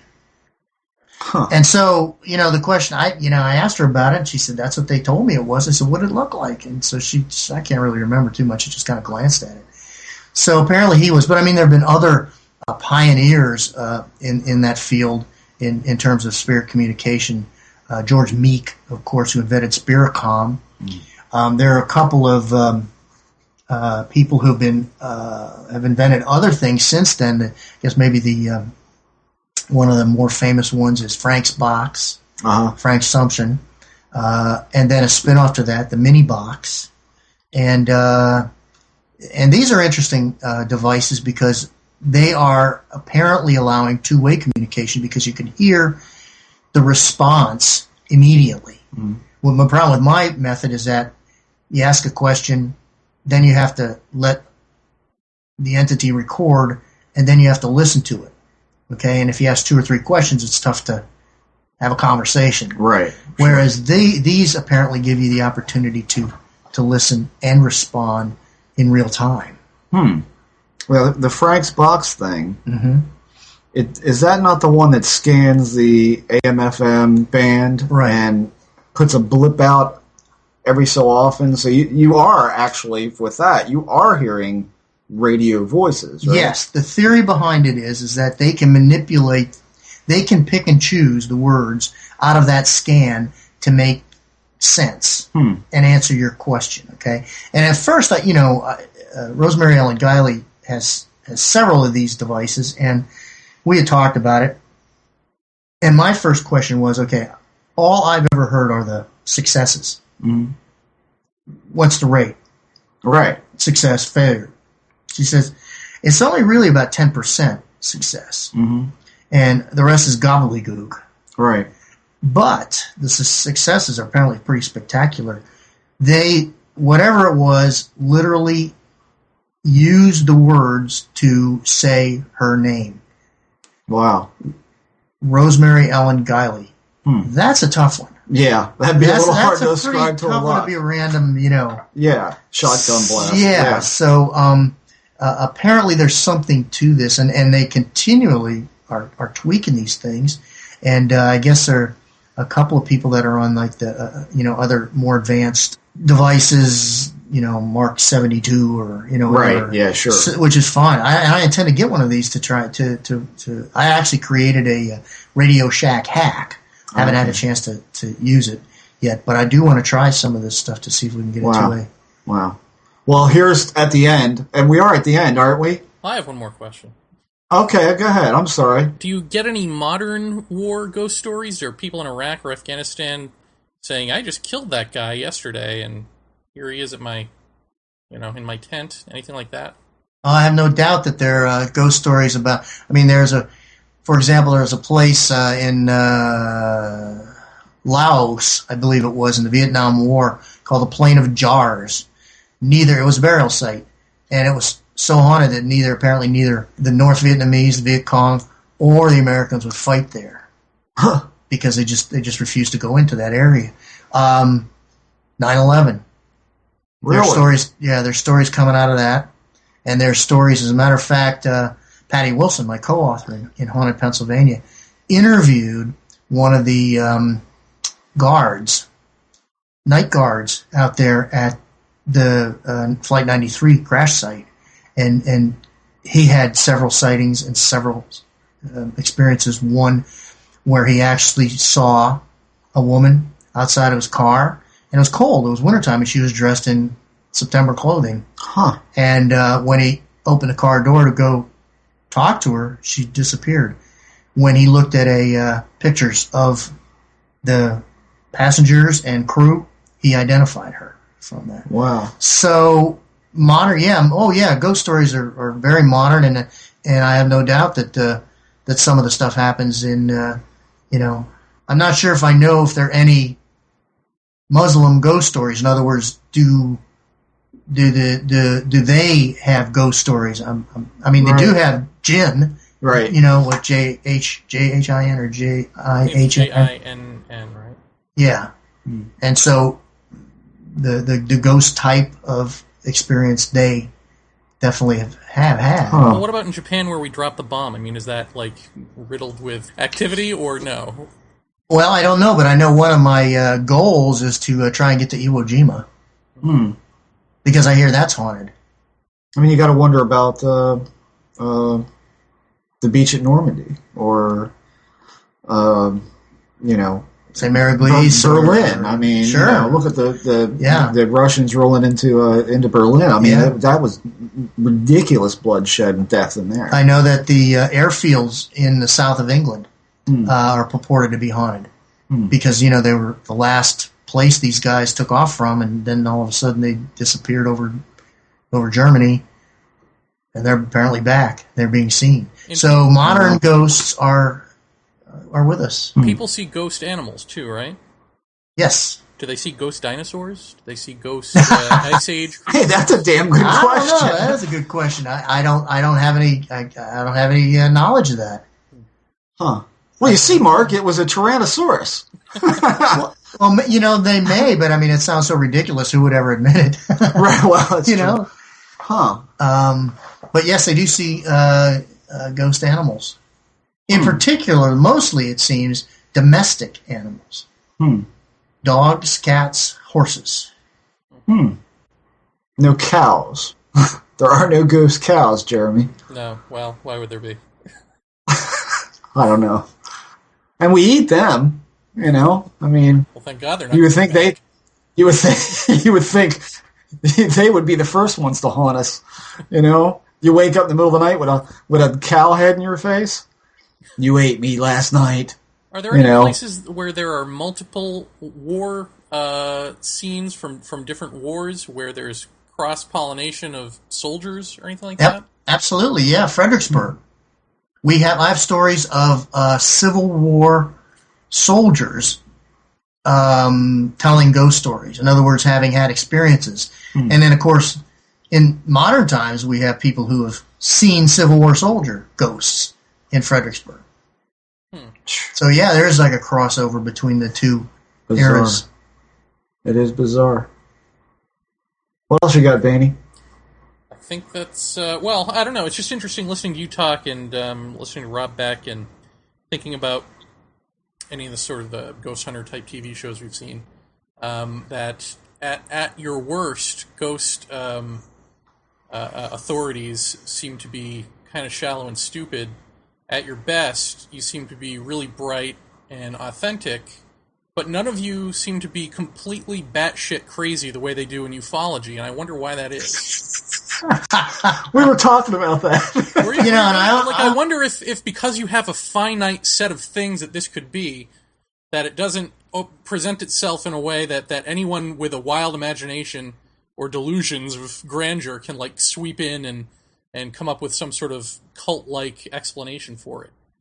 Maybe that just doesn't work with ghosts in the way that it does with UFOs. Ironically, I was telling Jeff that I really admire the way MUFON does its documentation. I think they do a wonderful job.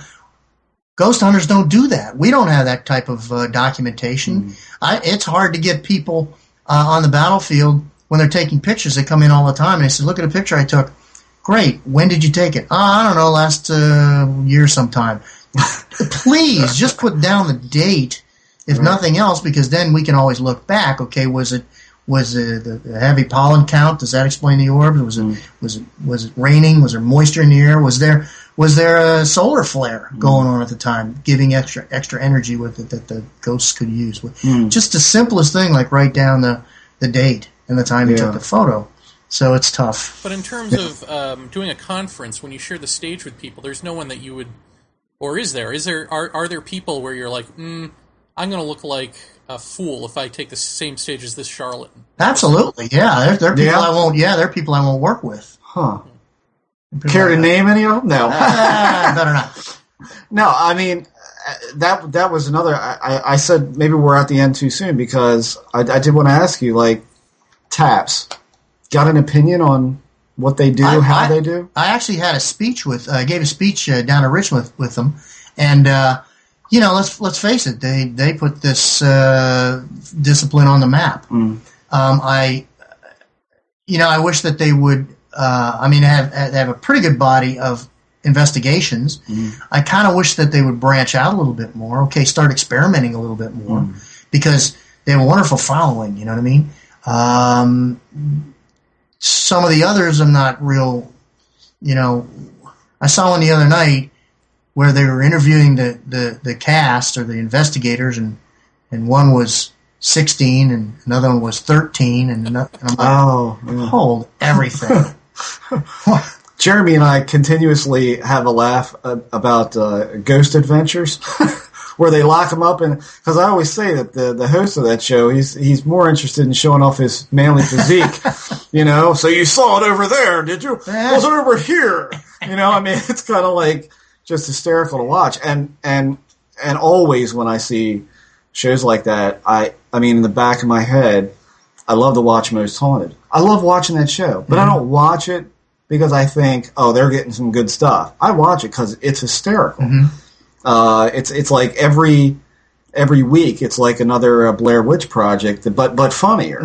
And I love that show. But I would like it if when they're playing back the EVB, they said, "Did you hear that?" They wouldn't have that background music going. I'm like, I'm not getting any younger. My hearing is not as good as it used to be. But I can't hear any of this stuff. Right. When they're playing this spooky background music, cut the music. Let's be a little more scientific about this. Yeah. But I can't say anything bad about it because they do. They are getting people interested in the field, and the more people. The nice part about this field is that the more people that are interested, the equipment is not that expensive. The places that are haunted are accessible, like Gettysburg or wherever. It's created. I mean, the more people that we have out there taking those pictures or trying to get EVP, the more evidence we're going to get, and the more the closer we're going to get to finding out what this is. Yeah. Wouldn't it be nice, Jeremy, if we had that kind of attitude in ufology? Yeah.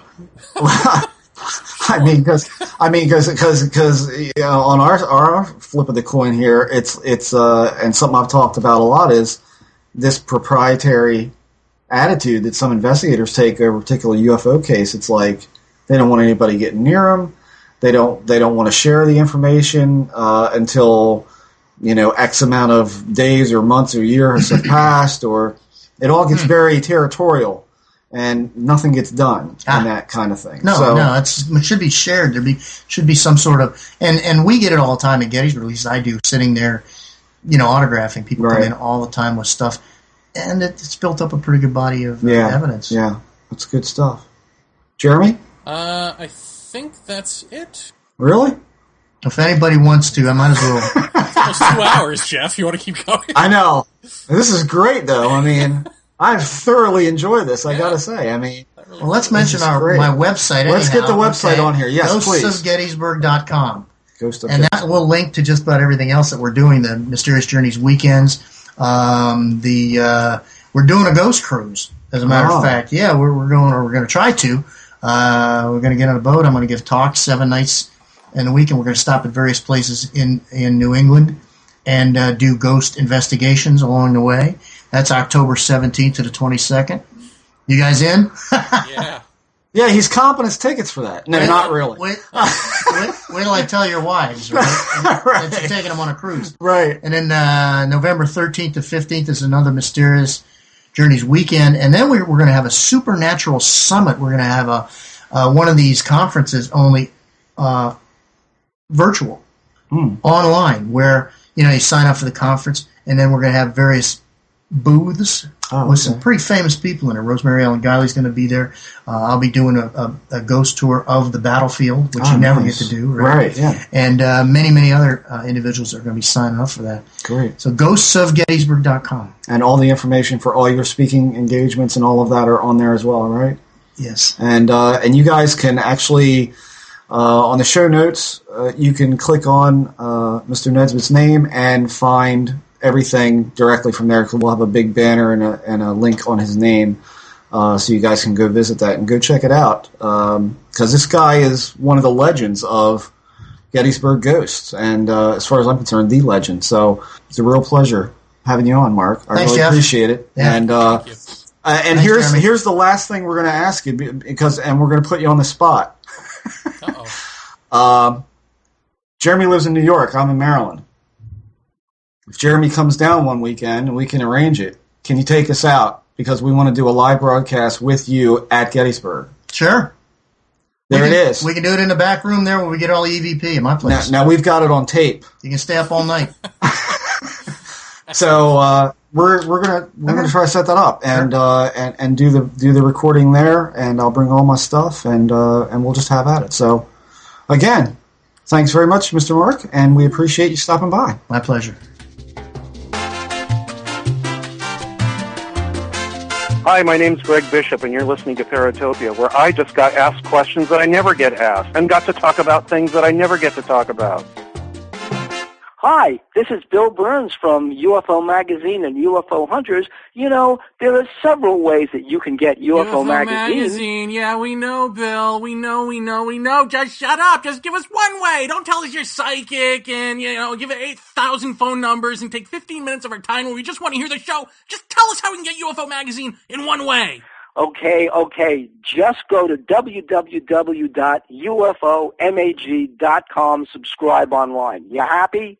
Yeah, was that so hard? Actually, harder than you know.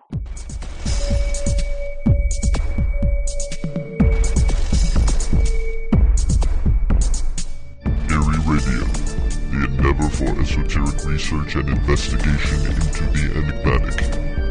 Eerie Radio is a weekly podcast that features interviews with the world's leading paranormal researchers. Download episodes of Eerie Radio from your favorite podcatcher or directly from the show website at www.eerieradio.com. Eerie Radio. Listen, learn, laugh.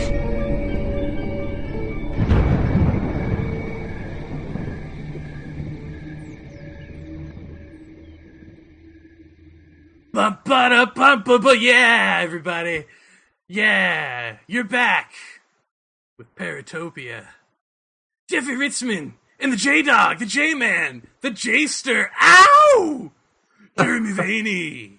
Classic radio, Jeff. Classic radio. It's true. And we have another special guest. Yes, my friend Jason is here. Jason. Hello. Yes, I'm sorry. Go ahead, Jason. Hello to all.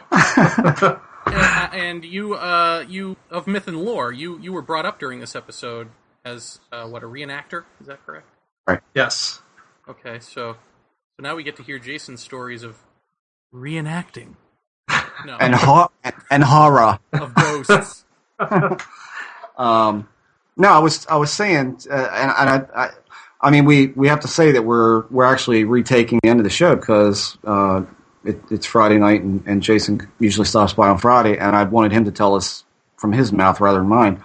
Jason's been doing reenactment since you were 13 years old, and Gettysburg has been like one of the big ones that he goes to every year. I guess they do something up there, right? I mean, yeah. Last year was the 145th, which was huge. Yeah, and a lot of what Mark has talked about during the show tonight was about he mentioned reenactors and all that kind of stuff, and how they're out there essentially, Jason could say, to a ridiculous level of accuracy with the uniforms and the weaponry and everything, reenacting these battles, and these guys happen to see a lot of weird shit. So why don't you tell everybody what was related to you by this guy that was in your unit? Well, I will say the authenticity goes only so far. Right. And it goes as far as inside the tent with the cooler full of beer. Right. That's where it stops. Right. But starting off, probably some personal experiences I had before getting into the reenactment stories. When I first started getting into this, I'd say about 6-7 years ago, me and my girlfriend at the time went up to Gettysburg, because this is just when it first started at Gettysburg, and everybody really hadn't been up there yet and crowding the place up and everything. Mm-hmm. And, we went up there, just 2 flashlights, nobody else on the battlefield, right when it's getting ready to close, and we're walking in an area right behind Devil's Den, which I'm sure Mark's talked about a lot. Oh, yeah. It's a very hot spot on the battlefield. But there's a trail that goes around the back of Devil's Den called the Slaughter Pen, aptly named. The Slaughter Pen. That's pleasant. This is where a lot of heavy fighting was done. Confederate soldiers came up through this little gap, and they were pretty much slaughtered by Union troops on the rocks. We were on the trail by ourselves. We were the only car in the parking lot. And we are walking down this trail, and at the same time, both flashlights go out. Mm-hmm. So at this point, we're saying, what the hell's going on? Right. My girlfriend looks at me and said, let's go back to the parking lot. Okay, fine. So we turn around, we start heading back to the parking lot. Both the flashlights come back on. Mm-hmm. At this point, we continue towards the parking lot because we're both freaked out at this time. My girlfriend then is walking in front of me because she wants to get to the car a lot quicker than I do. Right. I see in plain view the back of her hair get pulled. Right. Like I was pulling it. Right. And there was nobody there. She freaks out. She starts yelling and screaming, what the hell are you doing pulling my hair? I'm freaked out enough. I'm like, Jamie, yeah. I'm 5 feet behind you. Right. I'm not pulling your hair. Right. At this point, we both take beelines to the car and we get out of it. Yeah. This was the first experience that actually really got me hooked into wanting to go back there for more of this stuff. Yeah. Not to have my girlfriend abused by whatever was there, but just because I wanted to see what was going on. Well, there. you talk about the flashlights. When we went up there, you and her and Lisa and I went up there, and you and Lisa walked out, and it was cold. To say, hey, cold as a witch's tit in a brass bra, is nothing comparison to how cold it actually was that weekend. It was brutal cold. And I don't think we could, we left the car running because we had the heat blasting in the car, so the minute we got back in, we were warmed up again. And we had to take breaks, too. We had to keep going back. Oh, hell yeah. And the same, you and Lisa walked down in Devil's Den, with flashlights, and she had the same experience with her flashlight going off down there, and as soon as she stepped off and onto the pavement, it came back on. Yeah, we were actually in the triangular field. That was triangular field. You and Jamie were up top filming, and we were down, and you actually have that on footage, our lights going off at the same time. Yeah, so. yeah. So, so what else from up there that... other stuff that's happened at Gettysburg, another trail right around the same area. It was me and her couple years later, for still fresh in our minds, the stuff that had happened before. Sure. But at this point, there was a couple other cars in the parking lot, so it was around dusk, not really dark yet. We're walking along the trail, and out of nowhere, it sounds like somebody comes bum rushing through the woods. Heavy, like a person come running through the woods and stops right at the edge of the trail. Dead stops in their tracks. We shine the flashlight on the trees, nothing's there. At this point, I say, hey, let me see what's in there, like a moron. So I'm looking in there, I don't see anything.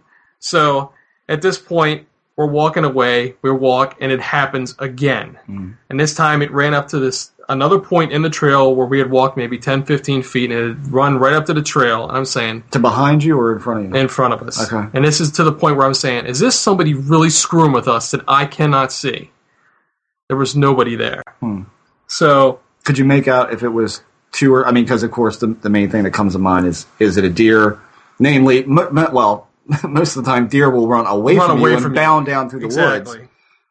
Whereas this would do it. But was there any way to actually tell at the time if it was 2 legs or 4 legs, or did it sound like more than one person? Or? It was something with some mass, because it wouldn't have made that much disturbance. Yeah. Coming towards me. It wasn't something like a raccoon or a fox or something like that. And when you put the flashlight up, was anything moving? Nothing. Was it tree branches moving or anything look like it was disturbed? Nothing. And that's what really freaked us out. And we have not been, I don't think we've been back on that trail since that. No, because we didn't even go up when me and you went up. We did. But that's personal experience-wise. when you get into the reenactment aspect, you get into a different type of things happening to you. I say the thing that stands out the most didn't happen to me, but happened to a close friend of mine that I've been reenacting with for 15 years. This guy was hardcore. I mean, he's been doing it since 1975. He's the guy that brought me into the hobby. Got me equipped and everything, got me meeting the right people. This guy... and when you say hardcore, this guy wasn't just hardcore Civil War. He did Revolutionary War, World War II. He was into a lot of different stuff. Yeah.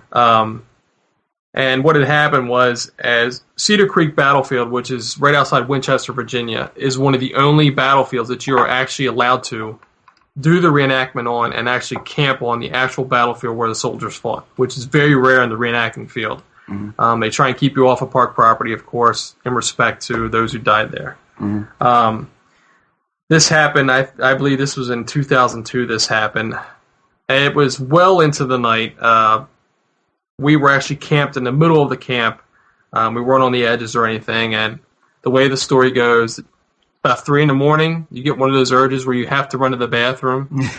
When you're at a reenactment, the only thing you have are spotter pots. So they're on either side of the camp. So he got up, got out of his tent, headed to the nearest spotter pot all the way across the camp. He goes to the bathroom, and he notices there's this one loud unit that is still up at 3 in the morning, singing, carrying on, saying, what the hell are these guys doing up at 3 in the morning? They got to be keeping people up. But this is what everybody does. Every unit kind of does this kind of like gathering around their unit campground. But there's a mutual respect in the camps after a certain time. Knock it off. Exactly. Yeah. So what had happened was, this is about 3 o'clock in the morning, and he goes over to him when he's done in the bathroom. He's like, guys, you got to keep it down because, somebody's going to say something. And he said he remembers one of the guys turning around looking at him saying, everything was all right today.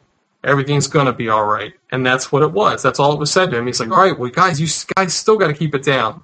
The guy turned around, and they kept singing. He walked back to his tent, and this is where it starts to get weird. He goes back to his tent, falls asleep. He remembers falling asleep, but then he remembers waking up feeling like it was 5 minutes ago when he was just out. He looks outside of his tent, and there's nothing there. He's the only tent in the middle of the field. He's looking around. At this point, he's freaking out. He's saying, I got to be dreaming. Something's got to be going on. He goes back in his tent at this point, goes back to sleep. Next morning, 6 a.m., when the drums and the bugles are going, everybody's getting up, he comes out, walks down to where that camp was. He's like, hey, where's the unit that was here last night? The guy in the next street over, Company Street, says, nobody was here. There's no fire pit dug. Ground wasn't broken, nothing. There was nobody set up on that side of the camp. This man has not been to a reenactment since 2002. This man does not answer emails to anybody that's been with him for 20, 15 years of reenactment. And you said somebody recently told you, dude, he's out of it because of that. And that's it. That's what did him in for this. And that story right there, I mean... Well, when he woke up, like 5 minutes, or what he perceived as being 5 minutes later, and there was nobody in the field but him? Nobody. Well, how was that? I mean, you're in the group, right? I mean, you're within the group. Yeah, when he came out, no one was there? No tents. He said nothing was around. Yeah, right. I'm out of there. I mean, I'm packing the truck. That's what I said. I would have been in the parking lot. But apparently, he dismissed it as he was dreaming. That's what he dismissed it as, and he went back in. But it was daylight when he saw that? No, this was night. Still night? Yeah. Nothing around. No campfires, nothing. Just his tent and his lantern. That's it. That is freaking weird. But the next day, I think, is what really freaked him out when he went down there, and it doesn't look like anybody had been there. Huh. So. That's some weird shit. I mean, and like I said, you got to, like I asked Mark last night, I said, what do you think? Do you think they can see us? Do you think that they, that while this reenactment thing is going on, are they watching or are they into it? Yeah. I mean, how do you know? When you got that many costume people, I mean, Mark related the Phantom marching squad that you've told me about too. I mean, that we've even seen that on TV. Oh yeah, that people think's a living history group, and they say, "Hey, what's going on?" There's nobody there, yeah. and they look that real. Yeah. So when you're in a reenactment situation, I mean, at least for my money, all that I've heard about it, I'd be like wondering, like the guy walking towards me across the field is that a real guy? That's like am I going to go up and poke him? I mean, Gettysburg this year, you're talking about. the largest group of troops on the field since the actual battle. How many you're was talking? You're talking 15,000 troops Jeez. in uniform, and it was just unbelievable. It was a full-scale Pickett's charge. It was as many people in Pickett's charge this year that they could gather. It was about 8,000 Confederate troops coming across the field towards us. Unbelievable to see. And they're saying the 150th anniversary is just going to blow everything out of the water. Sure. So it's just going to be the biggest thing we probably see. So, but there's things that happen here and there. And I was telling Jeff, you'll be sleeping in your tent in the middle of the night, and you'll feel like somebody nudging you on your feet at the end of the tent, and you look up, you're like, that's nothing there. And then it happens again, and it happens again, and you end up just going to sleep. But stuff happens like that all the time. You're drawing the attention to yourself by honoring these guys that went out and did this. So. Well, I mean, the bumping when you're camping like that, the bumping on the feet. I know Jeremy probably remembers when we went camping with Lisa's family down to Point Lookout, which was the Confederate prison, the prison camp. Right. And these guys in that place, I mean, you can correct me because you're the Civil War buff, but they didn't have enough food for these guys. I mean, they had no pleasantries whatsoever. And these guys practically, I mean, they say it's an atrocity what happened to those guys in that camp. I mean, they die and they literally, you dig a hole right beside you and throw them in. There was a hospital up there, and the last time we went up, we were on the very edge. The markers were literally right behind our tent. And that's like everybody that goes every year. We don't go every year, but everybody that goes with her dad and the family, they go, oh yeah, the bumping of feet. Oh yeah, we get that all the time. I'm like, what is that? And it wasn't until like a couple of years ago where Lisa's sister told me she was reading that's how they check to see if the dead, were, or if you were alive or not. You're laying in a bunk. They come up and bump your feet, and if you stirred, you were still alive. So that's what that is. I mean, it's a fascinating place, and for listeners overseas and whatnot, how do you even convey how pretty this place is? I mean, it's a gorgeous area. The town looks like, to me, even the town looks like it should have looked back in that. I mean, I know they've built facades on the front of some of the buildings and whatnot, but it's a pretty little town too. Except for the McDonald's right next to the battlefield, it looks prettier. And the Friendly's ice cream. I mean, there's a Friendly's? Well, let's go. What are we waiting for? Yeah, we're all set. Did you tell your story about what happened when you went to Gettysburg when we were up on the hill? The high water mark, yeah. I told Mark. I think I told him before the show. When we went up there, I mean, Jason's kind of like the guide guy because he knows where he's going and I don't. I've been up there on a couple of field trips with Cody and a couple when I was back in school.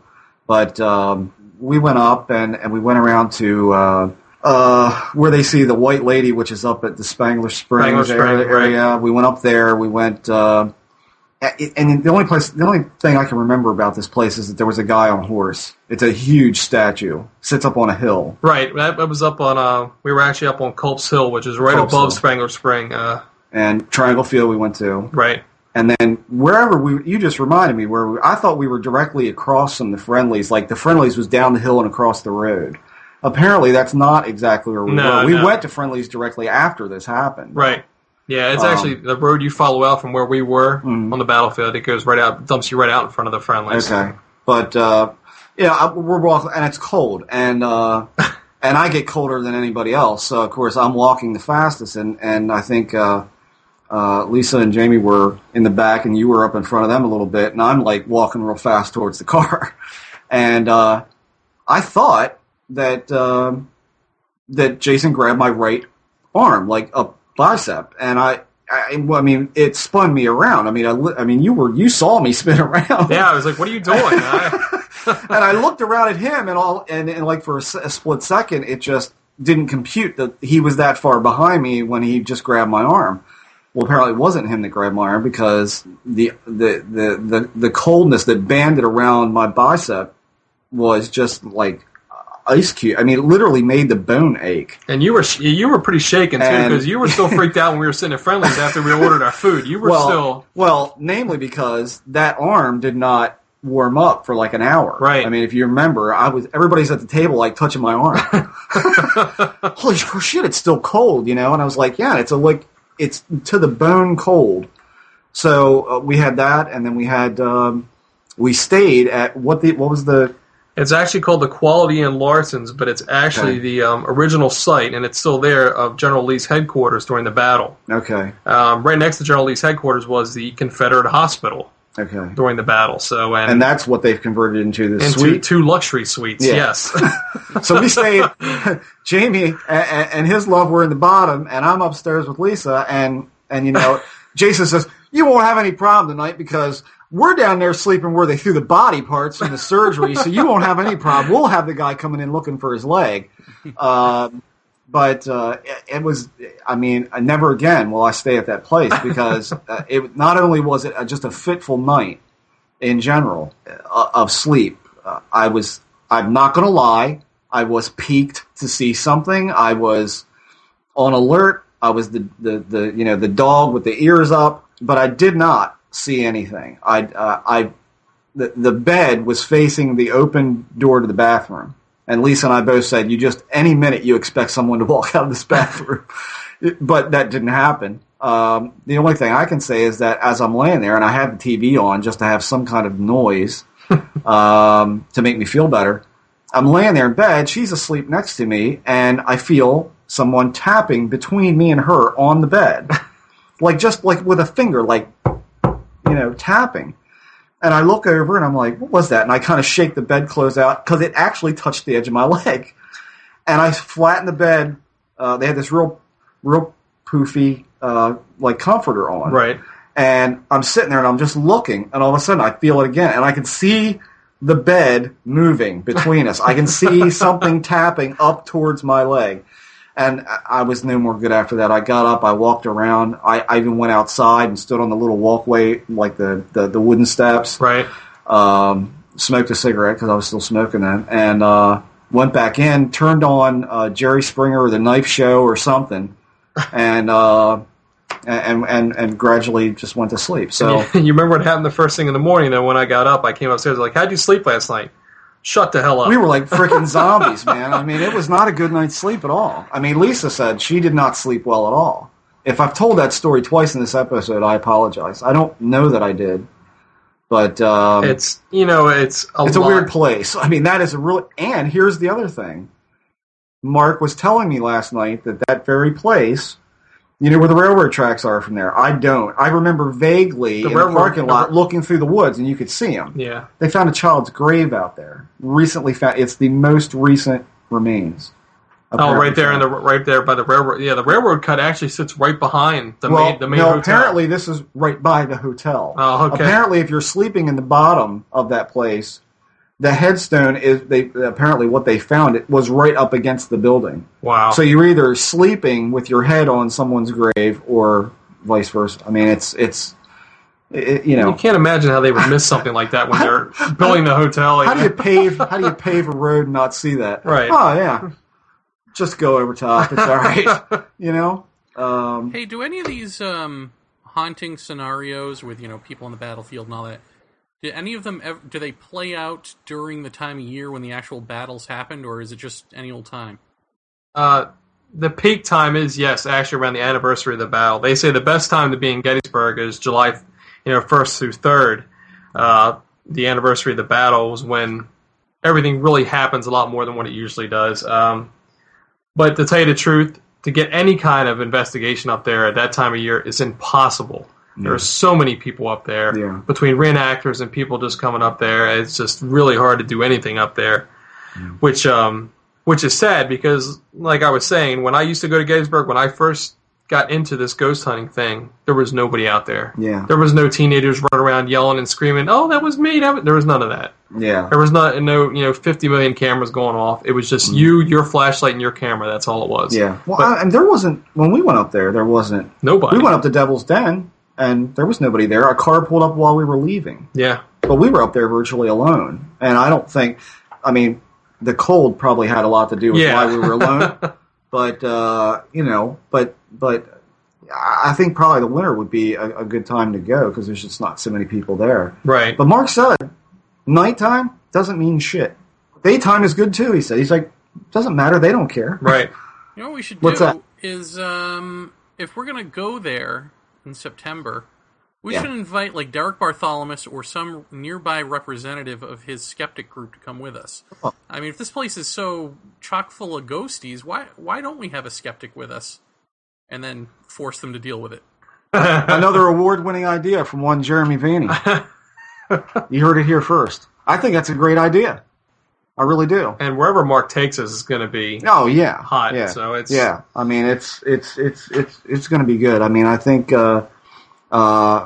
we're going to take Jason along because he knows the area, and that way during the daytime, he can take us around all these places, and he knows a lot of history behind what's where and who died where and all that kind of stuff. So if we're to try any EVPs in the daytime, that'd be good to know, because Mark was saying that he never just goes out and says, "Is anyone here?" He'll always have a name picked out, or he'll have "Are you with so and so?" Yeah, he knows the units, he knows the commanders, he knows all that. Yeah, so I mean, he's a pretty great historian for that place too.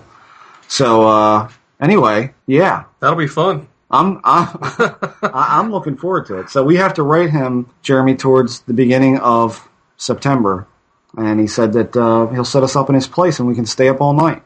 That's great. So see what happens. Plus, we still got that Surratt House deal too. Yes, Jason's got another place that has a lot of activity that we're probably going to do another live thing. Do they have electricity there? Yes. Great. We're in. Yes. We got to be able to hook the Mac up. So Surratt House is supposedly very haunted. What's the history of that place? It actually it was a boarding house. It belonged to Mary Surratt, which was one of the convicted conspirators in the Lincoln assassination. She was never proven to actually be involved, but John Wilkes Booth and the other conspirators met at her boarding house. Thus, she was hanged. Oh, okay. Okay. Well, there you go. So we've got it in there, too. So there's two nice places to check out. So what do you think, Jeremy? Are we done? Yeah. What else you got? Come on, man. What? I got nothing. I'm just listening to the stories, man. I'm just a patsy. So what are you thinking of the changing gears of, we're like a constant UFO show, and or for the most part, I think constant UFO show. But we're kind of switching gears to go in a lot of different stuff here in the next few weeks. Well, yeah. I mean, great. That's what we wanted to do originally, anyway. So yeah. And next month will be my stories on Bigfoot. Right. Yeah. Do you have Bigfoot stories? Oh, no. Do you have Jeff's stories? Oh, he's probably got a ton of those. I've got a ton of Jeff's stories. Most having to do with me in a Darth Vader suit, I figure. We don't want to discuss that here on the show. Yeah, I mean, my only question is, reenacting, it's a mundane question, just reenacting is a hobby? It's not something that they pay you to do? Yes, it's a hobby. Everything's done, Do you have to learn lines and all that? No. You just, what you do need to learn is, the way the soldiers, presented themselves at the everyday life, because, so it's like when real-life World of Warcraft kind of thing. Absolutely. Right. I would say. I mean, when they set up the tents and the campfire and all of that, I mean, they're playing the traditional instruments and the whole deal. So, and do you sleep overnight as a reenactor? I mean, do you stay in character for 24 hours, or what do you? Yes, and the rule of thumb is the spectators, the actual spectators that come in to view everything, are allowed in the camps from maybe 9 to about 5. That's when it's very essential that they go around and tell everybody, listen, we're starting to let spectators in. Everything that's modern needs to be put out of sight. It's time to, do what you're supposed to be doing. And for the most part, of course, you've got those guys here and there that, bring the battery-powered TVs and have them going on in their tents and stuff at night. Radios. Yeah. I'm on the highway to hell. But for the most part, you have... You got that going on inside of us. Civil War reenactment. So... Well, so I mean, do you register? Do they keep count of how many people they have that are reenacting, or is it just free for all? Just trust. That's the thing. It's hard to keep track. There's different organizations that have maybe 20 or 30 units underneath of them. Each unit is usually about maybe 30 to 40 guys. What would be the size of a company during the war? Now, what has happened now is there's all these independent groups popping up, so you can never get a really correct count on who's out there, who's doing what, because everybody's doing all kinds of different kind of impressions. Has anyone brought a real gun? Yeah, there have been accidents in the past couple of years. Like a murder spree or something, like a reenactment spree? Well, a guy. This was a couple years ago. It actually was up at Sharpsburg. It was a living history. It wasn't a really big event, or maybe 500 guys per side. And it's the first event of the year, and the guy apparently was live firing his rifle over the wintertime. And he apparently left a ball that was jammed in there, and he took out one of the other guys on the other side and Killed him? didn't kill him, hit him in his leg. Oh, I was going to say he'll be haunting the ghost of Gettysburg tours. But you always have accidents out there, and you get these morons that don't know what they're doing, and it makes things really bad for everybody else. I'd say the reenactment this year in Gettysburg, one battle alone, they stopped the battle in mid-battle 4 or 5 times for people doing stuff they weren't supposed to be doing. I mean, people firing point blank in other people's faces. They don't tolerate that stuff. So it's how many?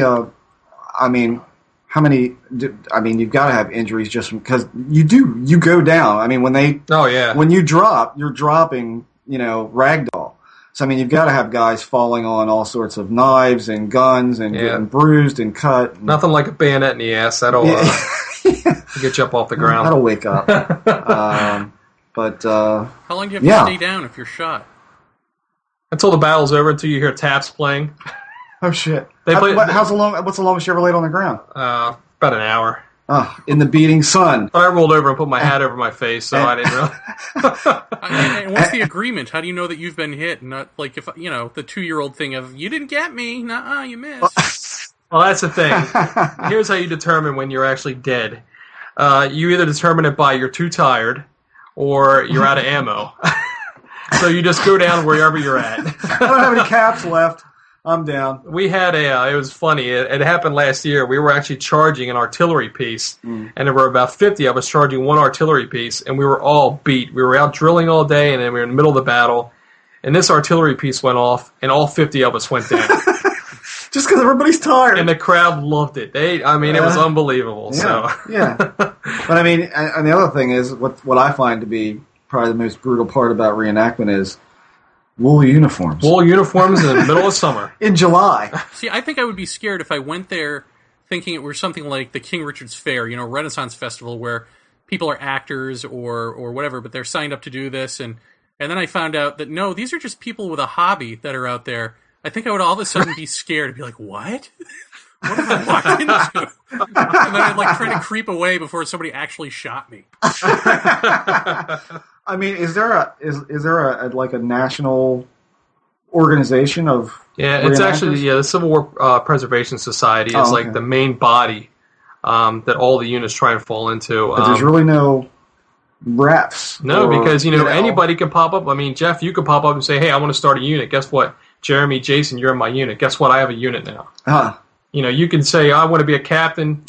Jeremy can be a sergeant. Jason, you can, be a private, and that's it. And that's what's popping up now. That's what's really messing a lot of things up. It does sound a little dangerous, doesn't it, Jeremy? Well, I think I see my new mock documentary in my future.